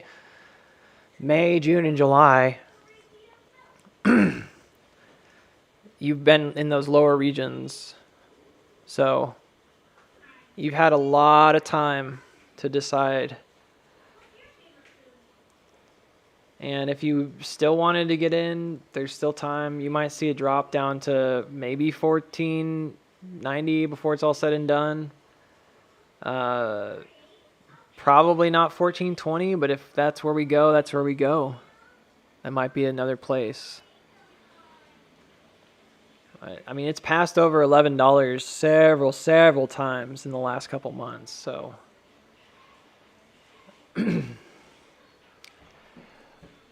I'm just not rooting for it. Not rooting for it to go back down. What's the deal with ATER? I did a chart for it the other day. It's in our Discord. Basically, ATER, what's happening is that it's essentially doing exactly what it did over here. Like almost identical.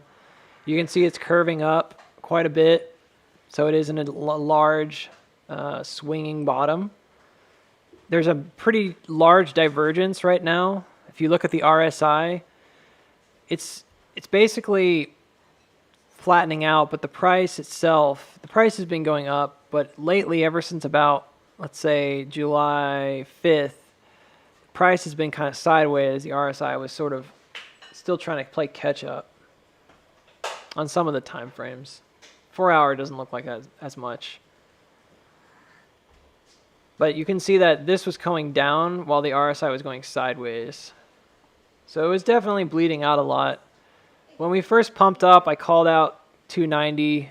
I got out of ATR in my other Discord.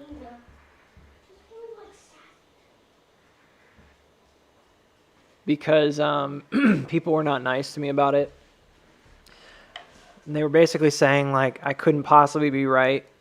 And even though I'm like the TA guru on that Discord, people were asking to ban me.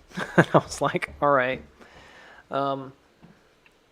So I hadn't abandoned it. I still am in the play. But I bought more at 250 when it first dropped down here. I've just been kind of holding the shares. I haven't gotten any calls lately. I think it's going to do something similar where AMC starts running a bit, has a good push up, starts moving, and then maybe ATER follows. It's very similar to this setup right here, right? It just has to maintain this as support, this 230. What's up? Not right now. I'm in the middle of something.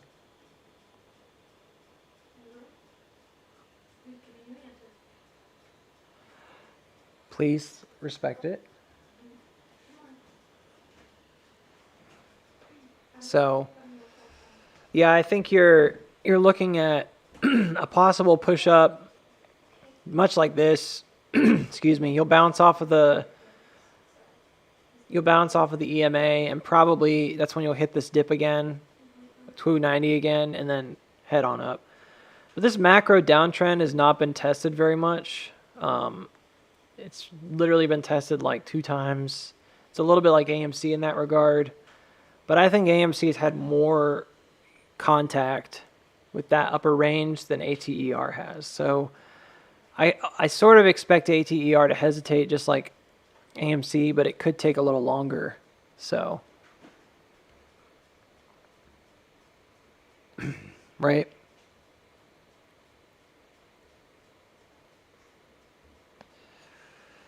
Yeah.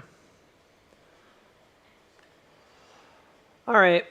Well, I don't have a lot of confidence that 1532 will hold at this time, mainly because what we've been talking about is the possibility coming back for some kind of a double bottom.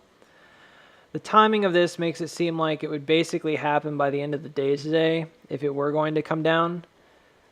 We have not come up to retest the top of this trend, which did occur, at least in the example that we're looking at. Again, I don't know if it's a huge deal, but let's kind of declutter here.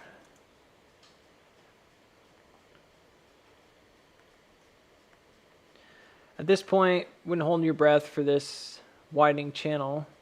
The volume's flattening out, which is fine. On a sell-off, you don't want the volume increasing, right? So it's if you're bullish. So this is fine. This is good. There's a slight decrease in the volume here from the sell side.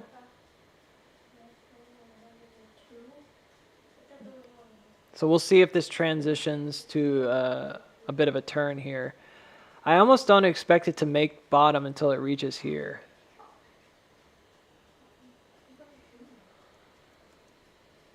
Could be right here, but it's a lot like SPY in that regard. Like there's some room to move. So, yep.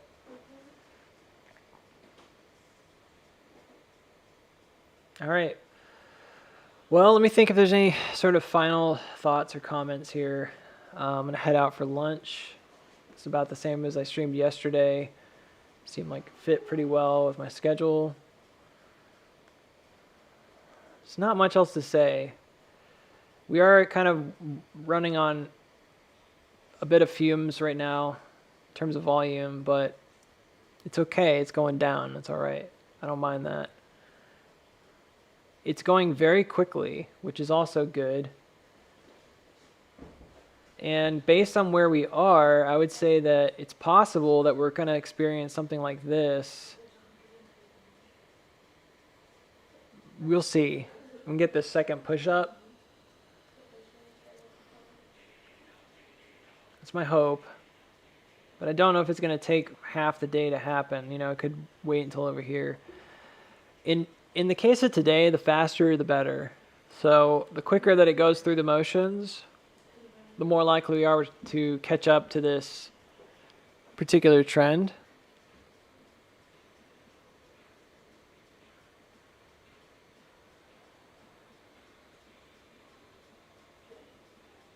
They added $30 calls for 629. 629. You mean 729?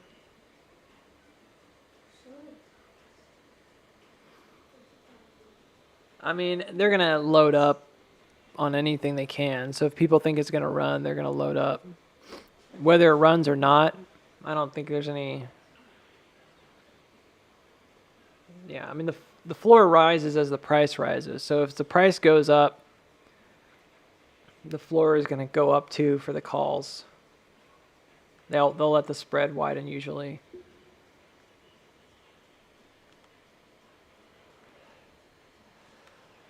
Ultimately, what we're looking for is a breakout that occurs up in this upper region. There's just so many things that could happen by the end of the week.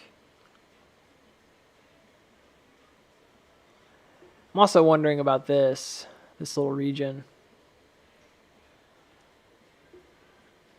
Like, what if when we come here, I don't know, there's a lot of what ifs, but what if we come here, it just like rejects, comes back down. Somehow they like bleed that out. I don't know. I guess it wouldn't matter. If the calls run over 16, I think it's going to move. 16 is definitely a very key level here. And 16 and 1610. It's such a mess, this chart. All right. I don't know. This we'll find out soon. Usually about the time I get off, it starts running, so maybe we'll get lucky. All right, guys, I'm going to head out. Y'all have a good day. Thank you for coming around. Thanks for those that sent out a super chat. I do really appreciate that. It means a lot to me. I'll be on the Discord later today, so we'll keep watching it.